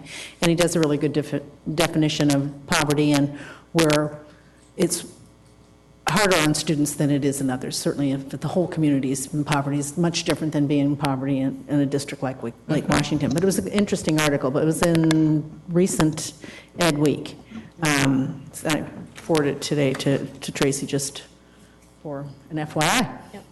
So my question that I would have to you all, though, is in looking at this and where the data is and what you've seen from this, what are the next steps going forward that this sort of feeds to our programs? I mean, I know that you talked about expanding KISN. Is there anything else that you're looking at as well, based on this, here are some places we really want to continue to invest?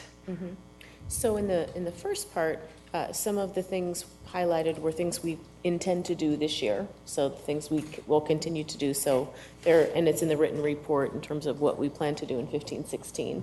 And then some of the things are, as we look through this, what questions do we have, and how do we try to then see if we can find answers to those questions?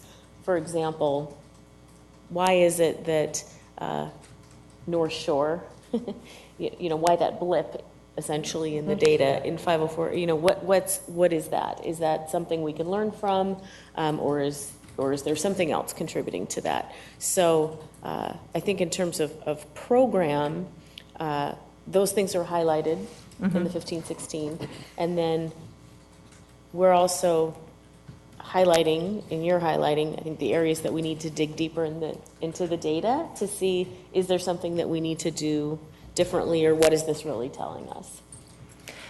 The other piece that I was interested in was when you showed what percentages were at standard, and who was a 4, a 3, a 2, those components, and 50% above were on the Smarter Balanced Assessment in third grade above standard. And we hear a lot of commentary from our community that, how are we challenging our kids in our classroom? And that sort of plays, I think, into that concept. If 50% of our kids are already above standard, how well are we being able to address their needs and going forward outside of our highly capable programs? I guess that was the piece that drew my attention. Wow, this was supposed to be a much harder test. The kids were not supposed to perform as well. And they really did. Technically, we performed well. The test is a little bit harder. On average, third, fourth, and fifth grade ELA, we lost 7%. So, going from 87 to 80%, big whoop. They're not too bad in being directly comparable. Although I would caution against, I don't think it's a linear translation. Right. I think that it may be greater dynamic range for lower performance. Anyway. In terms of the high number of students already at level 4, already meeting or exceeding standard, I think a couple of things that Matt and John spoke to is the fact that we adopt curriculum that has built-in differentiation. So there is enrichment extension and intervention strategies and activities to help teachers differentiate for the students that are in their classroom. And then Matt also mentioned the differentiation training and support that's being provided to teachers, and that's being very well received. And he mentioned there's a waiting list. And so, you know, expanding that as well, because really we know that there's a group of students who will be designated as highly qualified. There's a group of students who will be in the regular classroom, and our teachers need to be equipped to challenge those students, to provide them with enrichment opportunities, and to be able to differentiate for the full continuum of students that are included in the regular classroom. And that's where we really need to continue to focus our efforts. So I've got a naive question around kindergarten safety net. What happens when they get to first grade? Are they still safety net kids, or so this is an intensive safety net that we then? Well, depending on how they're doing, Yeah, right. They may or may not continue to receive safety net services in first grade. There's not an equivalent to KISN in first grade. So if you remember, we were able to sort of come up with the concept of KISN because of half-day kindergarten. Yeah. And now we're continuing that even with full-day kindergarten based on the results that we're seeing. So we don't have the equivalent of I don't know what a first grade KISN would be, first grade intensive safety net in the same way, but we are starting to have conversations even up into the high school level and just as recently as last Friday with high school principals. If this kind of intensive intervention focus is working at kindergarten, how could that translate to first through 12th grade? And what could we learn from KISN that could potentially be applied at all grade levels? Yeah, I was just going to moot the point of, gosh, if it's working in kindergarten, how much would it cost to extend this to 1 through 3? But anyway, I can't remember how much we actually put into KISN. I mean, this was part of the last budget cycle, right? 2013 was when it started, or was it 2012? Off the top of my head, I don't remember the dollar amount. It's just how do we return the bang for the buck? How Tracy put it was thinking about it's that intensivity, it's the fidelity, it's really paying attention to, are you achieving what you mean? So it might not be first, that's the right thing, or the right approach as you go up in grades, but it's finding what works for those kids. And that's where I agree that I wouldn't expect the same thing at the high schools. At the elementary schools, this is working and extrapolating through the elementary schools. Honestly, in high school, I think you probably have a whole different level of problems that one has to solve. Here, you're taking kids who may not have been fully ready and just catching them up. And it's too late to catch up, per se. It's time to remedy at the high school level to really reinforce. So anyway, Mark. I'd be interested to see, too, as the safety net improved at the end of the kindergarten year, and they move out of safety net into first grade, I would be interested to see how many of those kids that no longer receive the safety net or received much less end up back in safety net for the same reasons. And basically the idea of, as opposed to dropping them off the spectrum or off of the ship, so to speak, are they being monitored? Do we know if they're all of a sudden showing back up in the second and third grade? The same ones. And being that they all do dibbles, you should be able to, in that time frame. So the key is the acceleration of learning in order to get them up to where they need to be able to be, and then can you maintain that learning over the time? And those are sort of the two big components. And so we're seeing the acceleration, and now is the maintenance holding. And the hope would be, doing all this in the younger grades will have them more successful as they move forward, needing less and less safety net. Yes, you'll always have kids who move in, but the number of students hopefully would decrease as they get older in the system. All right. So thank you. Appreciate your work. Thanks again.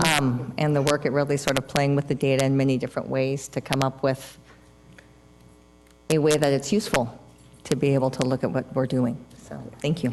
Thank you, John. John, could you please launch the PowerPoint that I've minimized there for Superintendent's report? Because we're now on the superintendent's report. are, She yes. can launch. Right, so two items that the board asked for follow-up on, and one, first topic is vision screening. So I wanted to share with you how we are approaching vision screening and how what we're doing connects to what is legally required, and provide you with some other information. So we are required by law to provide for and require screening of auditory and visual acuity of children. According to law, we must conduct auditory and visual screening of children in kindergarten, in grade 1, grade 2, grade 3, grade 5, and grade 7. And for any child showing symptoms of possible loss in auditory or visual acuity, referred to the district by parents, guardians, or school staff. And if resources permit, we can screen children at other levels as well. So the law requires that we screen students in grades K1, 2, 3, 5, and 7. Our current practice as a district is to screen students in grades K through 5 and at grade 7. We are required by law to use specific assessment tools. The standard Snellen, or I think I'm saying this right, Snellen E chart must be used.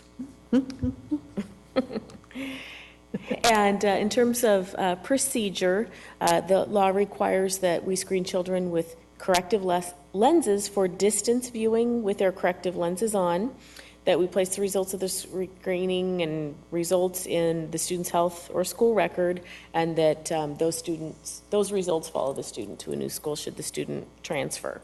So in our policy, we specify that screening will be conducted during the first 3 months. And the screening or testing is conducted by our health specialists or school nurses, and with the assistance of trained parent volunteers. So that's how we accomplish it. If a student fails the vision screening, the WAC specifies that you have to rescreen the student within 2 weeks, and that we have to inform parents or guardians of the fact that the student failed the second screening in writing, and notify the parent of their need to have the child receive professional care. We conduct our retesting within 3 weeks. Now I'm going to ask John for a question here. That's supposed to say 2 weeks, correct? Yes. So the law requires 2 weeks, and we follow the law. Yeah. If school personnel observe a child with other signs or symptoms related to eye problems, or if there's symptoms of the student studies being negatively affected, then we do refer that information to the parents. And so there's some additional information here in terms that we know that vision and hearing screening, as I mentioned, is supported by the PTSA and parent volunteers. The PTSA establishes a chairperson. Typically, there's 17 to 20 volunteers that are recruited to help do the vision screening. And they conduct the screening, make sure the schedule's followed, so forth. So it's a kind of a big production to do the screening. Requires a lot of assistance. We do not screen for near vision at this point, and when school personnel have a concern, there's a process to refer the student to the nurse, potentially to guidance team, and to the parent or guardian. There's also some community resources in terms of that we have a partnership with the Redmond Lions Club and Lens Crafters. So if students have vision concerns, they can obtain glasses through this partnership. Right now, this is only available for students in Redmond. And I wanted to provide a little background on House Bill 1865. This is a bill that's been discussed, has not been passed by the legislature, but it gives you a little bit of background information on the near visual acuity issue. So why I wanted to bring this to you is I know that the board is having discussion about legislative priorities, and so this has been an issue that's been raised at at the House level to potentially see if a new law could be implemented and the funding to accomplish the near vision could be funded. So here's some background information for the board's consideration. If this is something that you wanted to talk about in the context of legislative priorities. I do know there's also a small fund in council, from the nurses have a small fund that they can assist families with glasses and some other medical things that they have, when you're talking about resources. Okay. So I just wanted to follow up, since this was a item that was brought up last time, to give you a little bit of context, background information on what we do and the efforts at the House level to date around this issue. No, I appreciate that. Thank you. So this is actually, I wasn't aware of the House bill, but the glasses for reading glasses are so much cheaper than distance glasses. Seeing the chalkboard is different than seeing your textbook. And if it's cheap for us to screen them for being farsighted, I would endorse just going there without waiting for the House to tell us to do it. I think you need to ask about cost. Yeah, exactly. It has a It's follow-up is the on question, cost. but yeah. Well, it cost and time. Interesting. I believe there are other, I mean, there's multiple ways in which you could look at doing different ways, if it's a, Actually, I think that an overscreening or. Go ahead.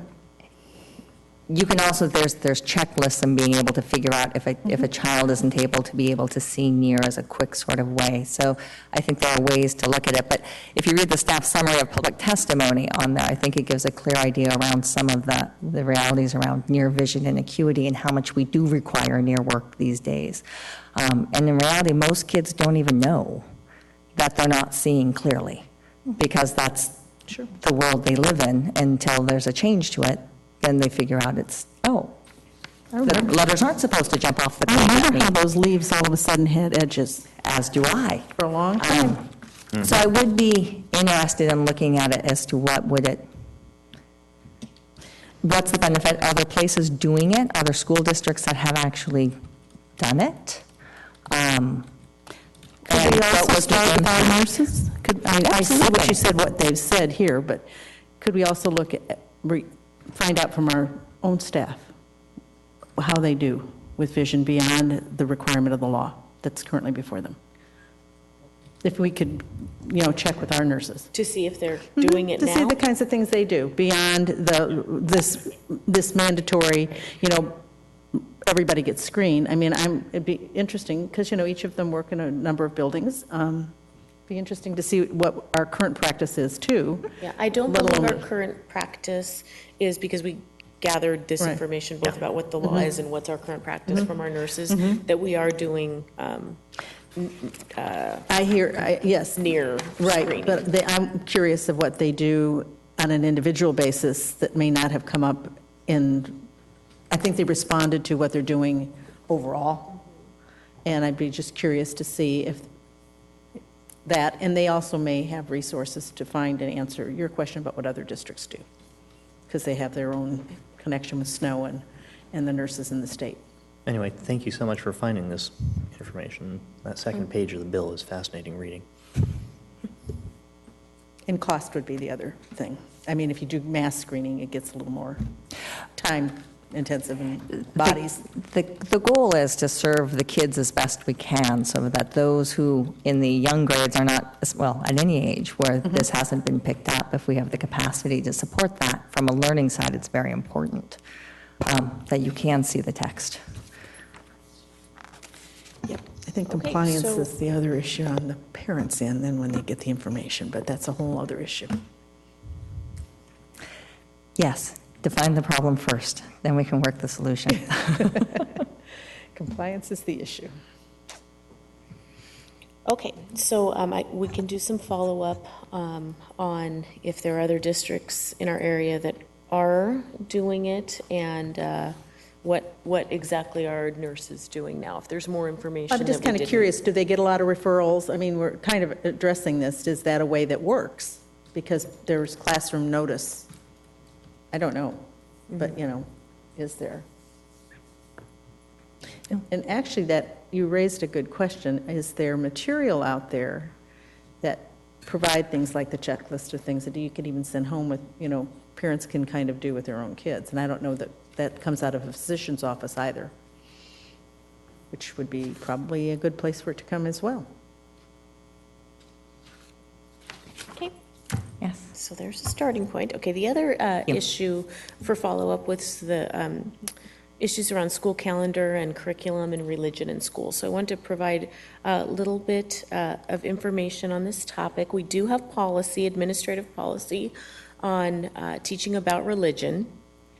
And so you see that is here on your screen. I won't read all of this to you, but a couple highlights is that the district offices and schools shall encourage an atmosphere of mutual respect, understanding, and appreciation for all members of the school community and for the diversity of culture, economic, racial, and religious backgrounds. Religion and religious movements are part of social and political history, and student awareness of the contribution of religion in the disciplines such as art, music, literature, history, and social studies may be developed through instruction that is factual, neutral, and objective. So really the point here is that we don't teach religion. However, in the course of studies, students may be taught about religion or learn about different world religions.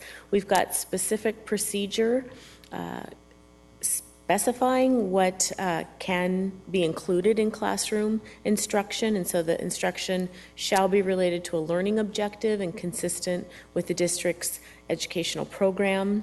It has to be neutral, non-devotional, and there's a 3-part neutrality test used by the U.S. Supreme Court, so there's just highlighting some of those pieces. So obviously, law informs our policy on this topic. There's also specific policy language about exemption from instruction, that students may be exempted from instructional activities that violate their religious beliefs or non-beliefs, and so we have policy in that arena. And if students are excused from class, that they are participating in some kind of supervised activity during the time. So we've got procedures relating to students being exempted from instruction. As well. We've got policy language with respect to religious holidays, and that the recognition of religious holidays in public schools for objective instructional purposes is permissible and appropriate, but those activities in schools during regular hours at school-sponsored events shall not have the effect of being a religious celebration. Again, parents can choose to exempt their children from any school-sponsored activity or program that may offend their religious beliefs, and gift exchanges organized by the school are prohibited. So a little bit of context, just policy language about what we have in policy about teaching about religion, and I'll get a little deeper into our social studies curriculum in just a moment. But on the calendar development piece of the issue, we do follow the federal legal holiday schedule, so that's one thing that guides our calendar development. We also have a process of soliciting input and interests from staff and parents when we go to establish the calendar for the years ahead. And that calendar, school calendar, is developed through a joint bargaining process with the district and the Lake Washington Education Association. And we always set that calendar for years in advance. So the calendar right now is set through the 2017-18 school year, and that's so families know what the calendar is and can plan accordingly in advance. The next time we engage in the joint bargaining process will be the 16-17 school year, and at that time we'll develop, we'll seek interests and input again from staff and parents, and we'll develop the calendar for the years ahead. So in terms of religion in the curriculum, We do have a social studies curriculum in grades K through 12, and that curriculum, it follows the state ELERS, and there's sort of 5 big areas in the social studies ELERS, including civics, economics, geography, history, and social studies. So one of the issues and questions that came up specifically was around the 6th grade curriculum. So in 6th grade, students are ready to deepen their understanding of the earth and its peoples through the study of history, geography, politics, culture, and economic systems. The recommended context for social studies learning in 6th grade is world history and geography.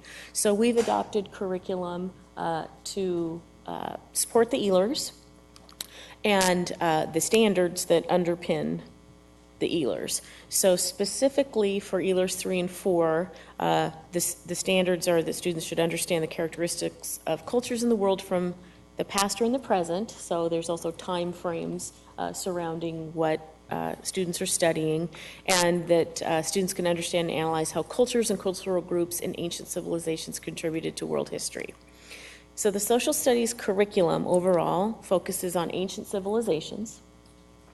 And as students learn about the ancient civilizations, they study characteristics of culture and regions, different forms of government and economic systems, and the impact of ancient civilizations on world history. So 6th grade curriculum isn't about comparative religion, but in the context of studying culture and regions and time periods, students do learn about religion connected with the peoples of the region and the time frame in which they're studying.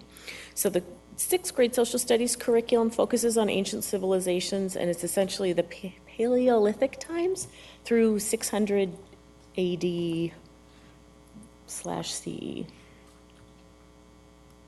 Okay.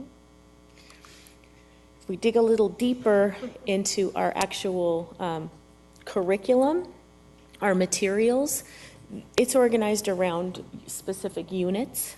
So I won't read all of this to you, but you can see Unit 1, Early Humans and the Rise of Civilization. Unit 2 is Ancient Egypt and the Middle East. So this is in the BC time period. Unit 3, Ancient India. Unit 4, Ancient China. So you can see that the culture, religion connections are connected to the time frame in the region. And Unit 5 is Ancient Greece. Unit 6 is Ancient Rome. So again, it goes essentially from the Paleolithic times to about, what did I say, 600, about to 600 AD. So I hope this kind of helps explain the why students are learning about the specific cultures in the curriculum in 6th grade connected with the regions and the time frame. Okay. Then I think the other just important piece of information is the social studies requirements. And I'm jumping from sort of what's the focus in elementary school, specifically 6th grade, because that was a question that came up, to our social studies credit requirements, which align with the state requirements, of course. So students have to earn 2.5 credits of social studies to graduate, plus a 0.5 social studies elective. So all total 3 credits. One of those credits has to be U.S. history. They have to complete the Washington State History and Government requirement. That's actually met through 8th grade, typically for most students if they came up through our system. 1 credit is in contemporary world history, geography, and problems, and then the half credit is in civics. Is that the new one that just got passed? Right. So then the plus of social studies elective. So we do have comparative religion option studies for students at the high school level. So here's an example of a world religions course that is taught at 3 of our comprehensive high schools. It's a semester-long course, so it's an elective course. And this course is specifically, essentially, comparative religion. These are this something got messed up here. That's actually the prerequisite, I think. Yeah.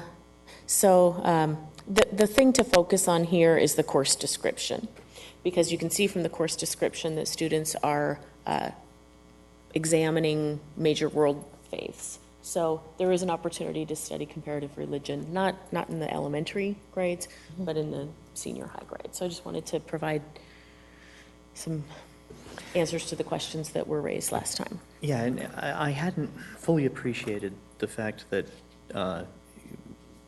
true, if you go to 600, with Muhammad being born in 572 and dying in 632, he's just on the cusp. But it's such a massive missed opportunity, because what other religions are in the news nightly? Buddhism, Hinduism, sure, but legalism, Confucianism? We're teaching kids about religions that they won't be carrying forward and seeing in their day-to-day lives for the next 30 or 50 years. And I think that maybe the way to think about it is we're really teaching kids about the history and the culture, and that's why those pieces are being taught, and not that, so just, thinking about what they're learning at 6th grade, there are opportunities for students to, and current events and all kinds of Right, but ways to learn about, the contemporary. In the ancient world, having covered the basis of Buddha, having covered the basis of how does the Dalai Lama get started, having covered the basis of Christ exists, having covered the basis of Moses and Judaism, because he's born 30 years too late, we're not going to cover Muhammad and Islam. It's a massive blind spot, and it's such a missed opportunity. If you go back to your slide that had 3.2.2 and 4.2.2, 3.2.2 was about understands the characteristics of cultures in the world from the past or in the present. And we basically covered everything except one in the past that's relevant to the present. That's my fundamental problem. I'm not asking for you to completely revamp the curriculum, but there sure as heck should be like a week of, dude, we've done Hebrew, we've done Judaism, we've done Christianity, and by the way, here's the third monotheistic religion that accounts for 10% of the planet. I think, what I can't probably answer for you tonight is I'm not sure I would characterize it as we've covered, Judaism, we've covered this, because the focus really isn't on. Well, So the I would problem say it's is not that like we it can't spent a easily be week perceived on- that way. You talk about the pharaohs, and who are the pharaohs persecuting? They're persecuting the Jews, and then you've got this Jewish carpenter who comes along and gets nailed to a cross by the Romans on your next page. You cover everything in terms of the major monotheistic faiths, except Islam. It's just not there. And, the Shang dynasty, yes, ancestor worship is relevant in China. Hinduism and Buddhism, very relevant in ancient India, but Unit 5 was Romans. And you're getting to the Greeks and Romans, and somehow the Middle East is evaporated. And I consider to believe that this is a major missed opportunity. I think that our curriculum really should stretch by another 100 years. Well, may I suggest, the fact that you have the ancient Greece, you move into the Egyptian and Persian gods. Can we go on to is there another? Okay. You can go back, please. Yeah, I also see it as a gap. And given the demographics of not only our society, but also our district, there ought to be a way to adapt a little bit. Well, again, not throwing out the baby with the bathwater, but to incorporate, because as you see the developments in those time frames and the interplay by a number of the religions with each other, and the cultural interplay, the trade interplay, the governmental interplays, it's just, it's a gap. And I think we need to address it. And again, it's not a wholesale rewrite, it's an adaptation to cover some missing history, to be quite frank.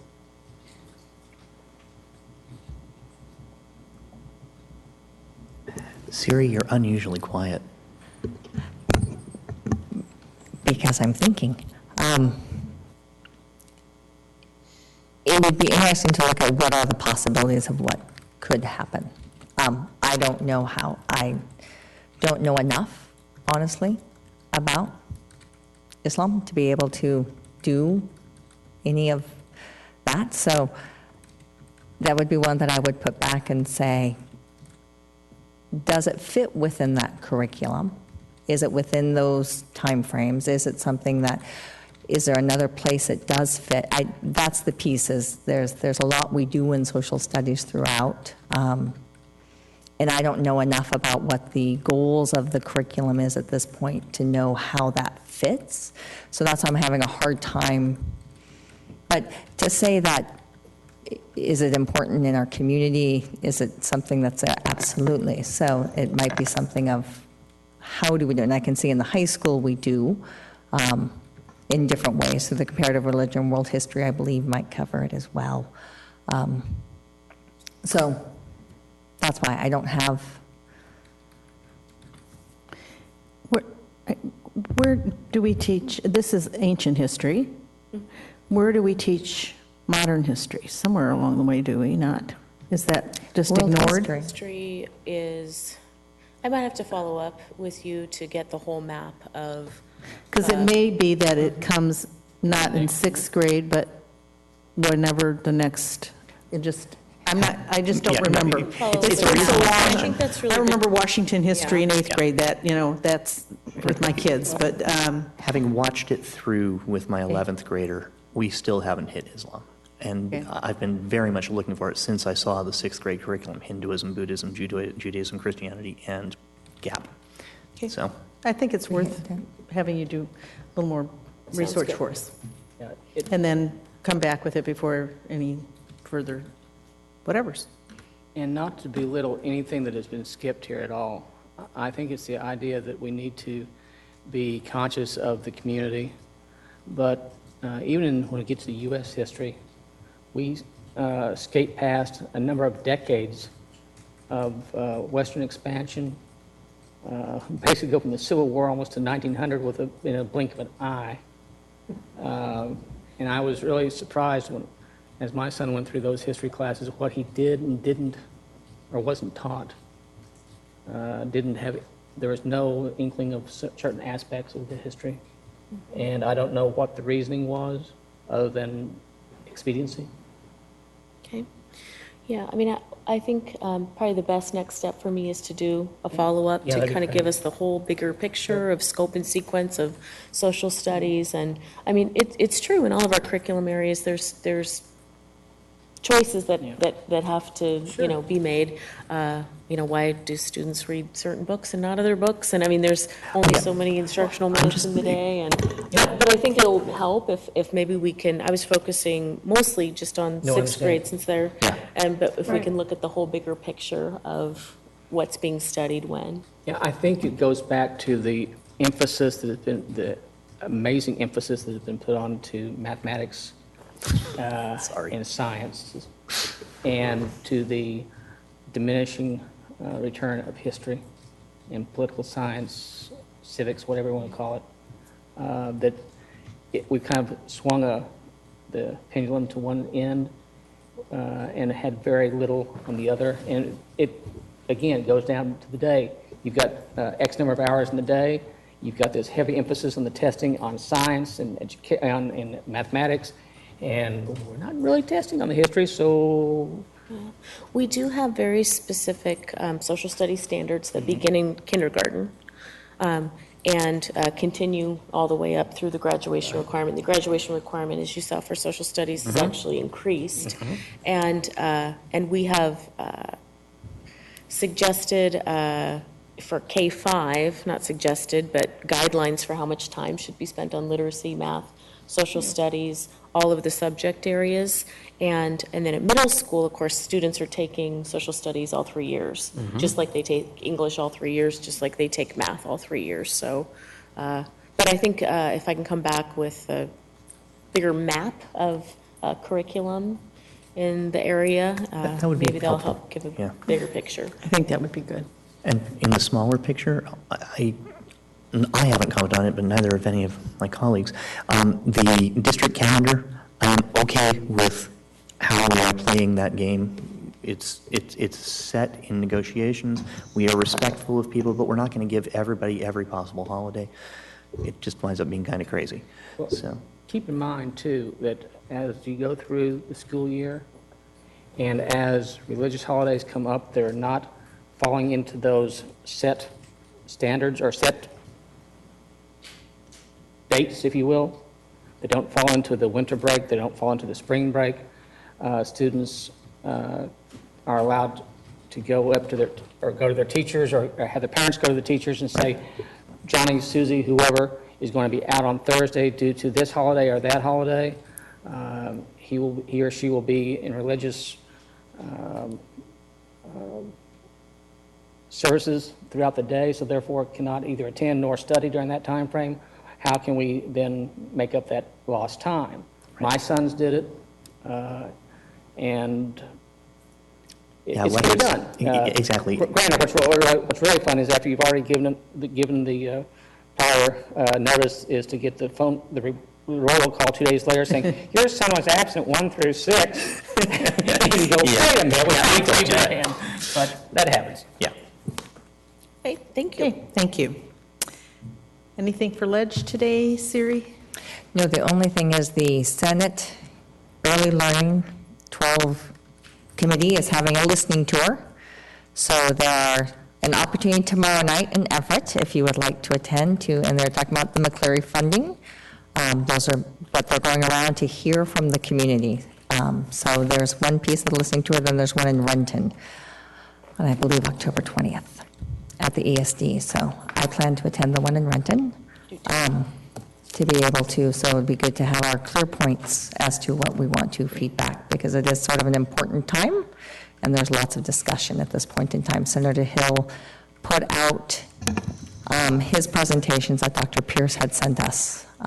That would be worth looking at so that you can see sort of where the dialogue and conversation is. Okay. I'm So- a little behind. So it's just helpful to have an idea of where those conversations are and sort of where we're starting in the legislature and sort of where some of the disagreements are that's occurring, and why we're still being fined $100,000 a day because they are in a contempt of court and can't find an agreement. Yeah. Have they decided on Ross's replacement? I noticed that Kim Allen, oh, they did, I think. It's the other woman that was there, because Kim Allen, it begins with a P, her last name.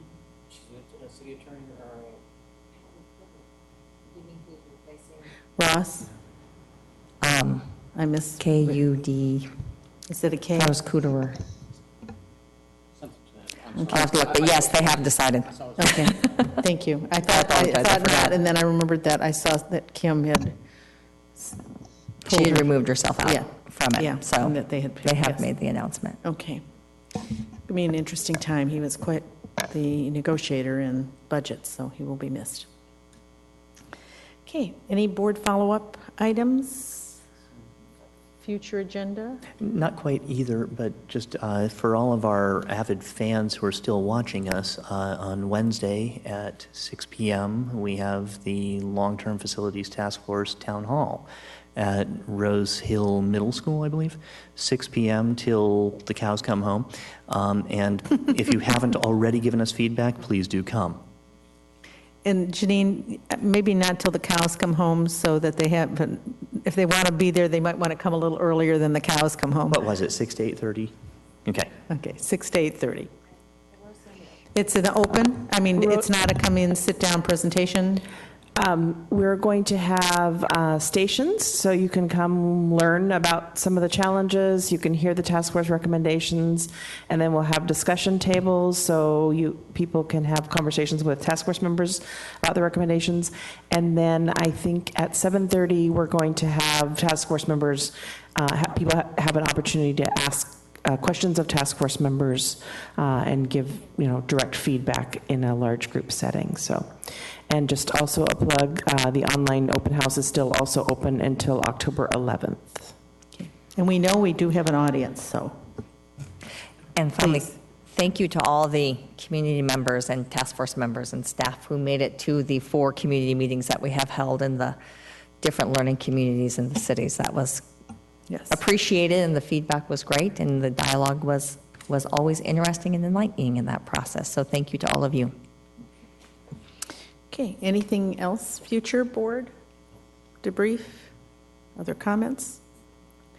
Not, before I entertain a motion to adjourn, our next board meeting will be October 26th, and this is the time we will have an early board meeting at 5:30, and then as soon as our business is done, we will adjourn and move into our study session, and that is not a public comment period, and is not in the next board meeting, just in case anybody wanted to know that. So I will entertain a motion to adjourn. So moved. Second. Moved and second. All in favor, please say aye. Aye. Any opposed? Meeting adjourned.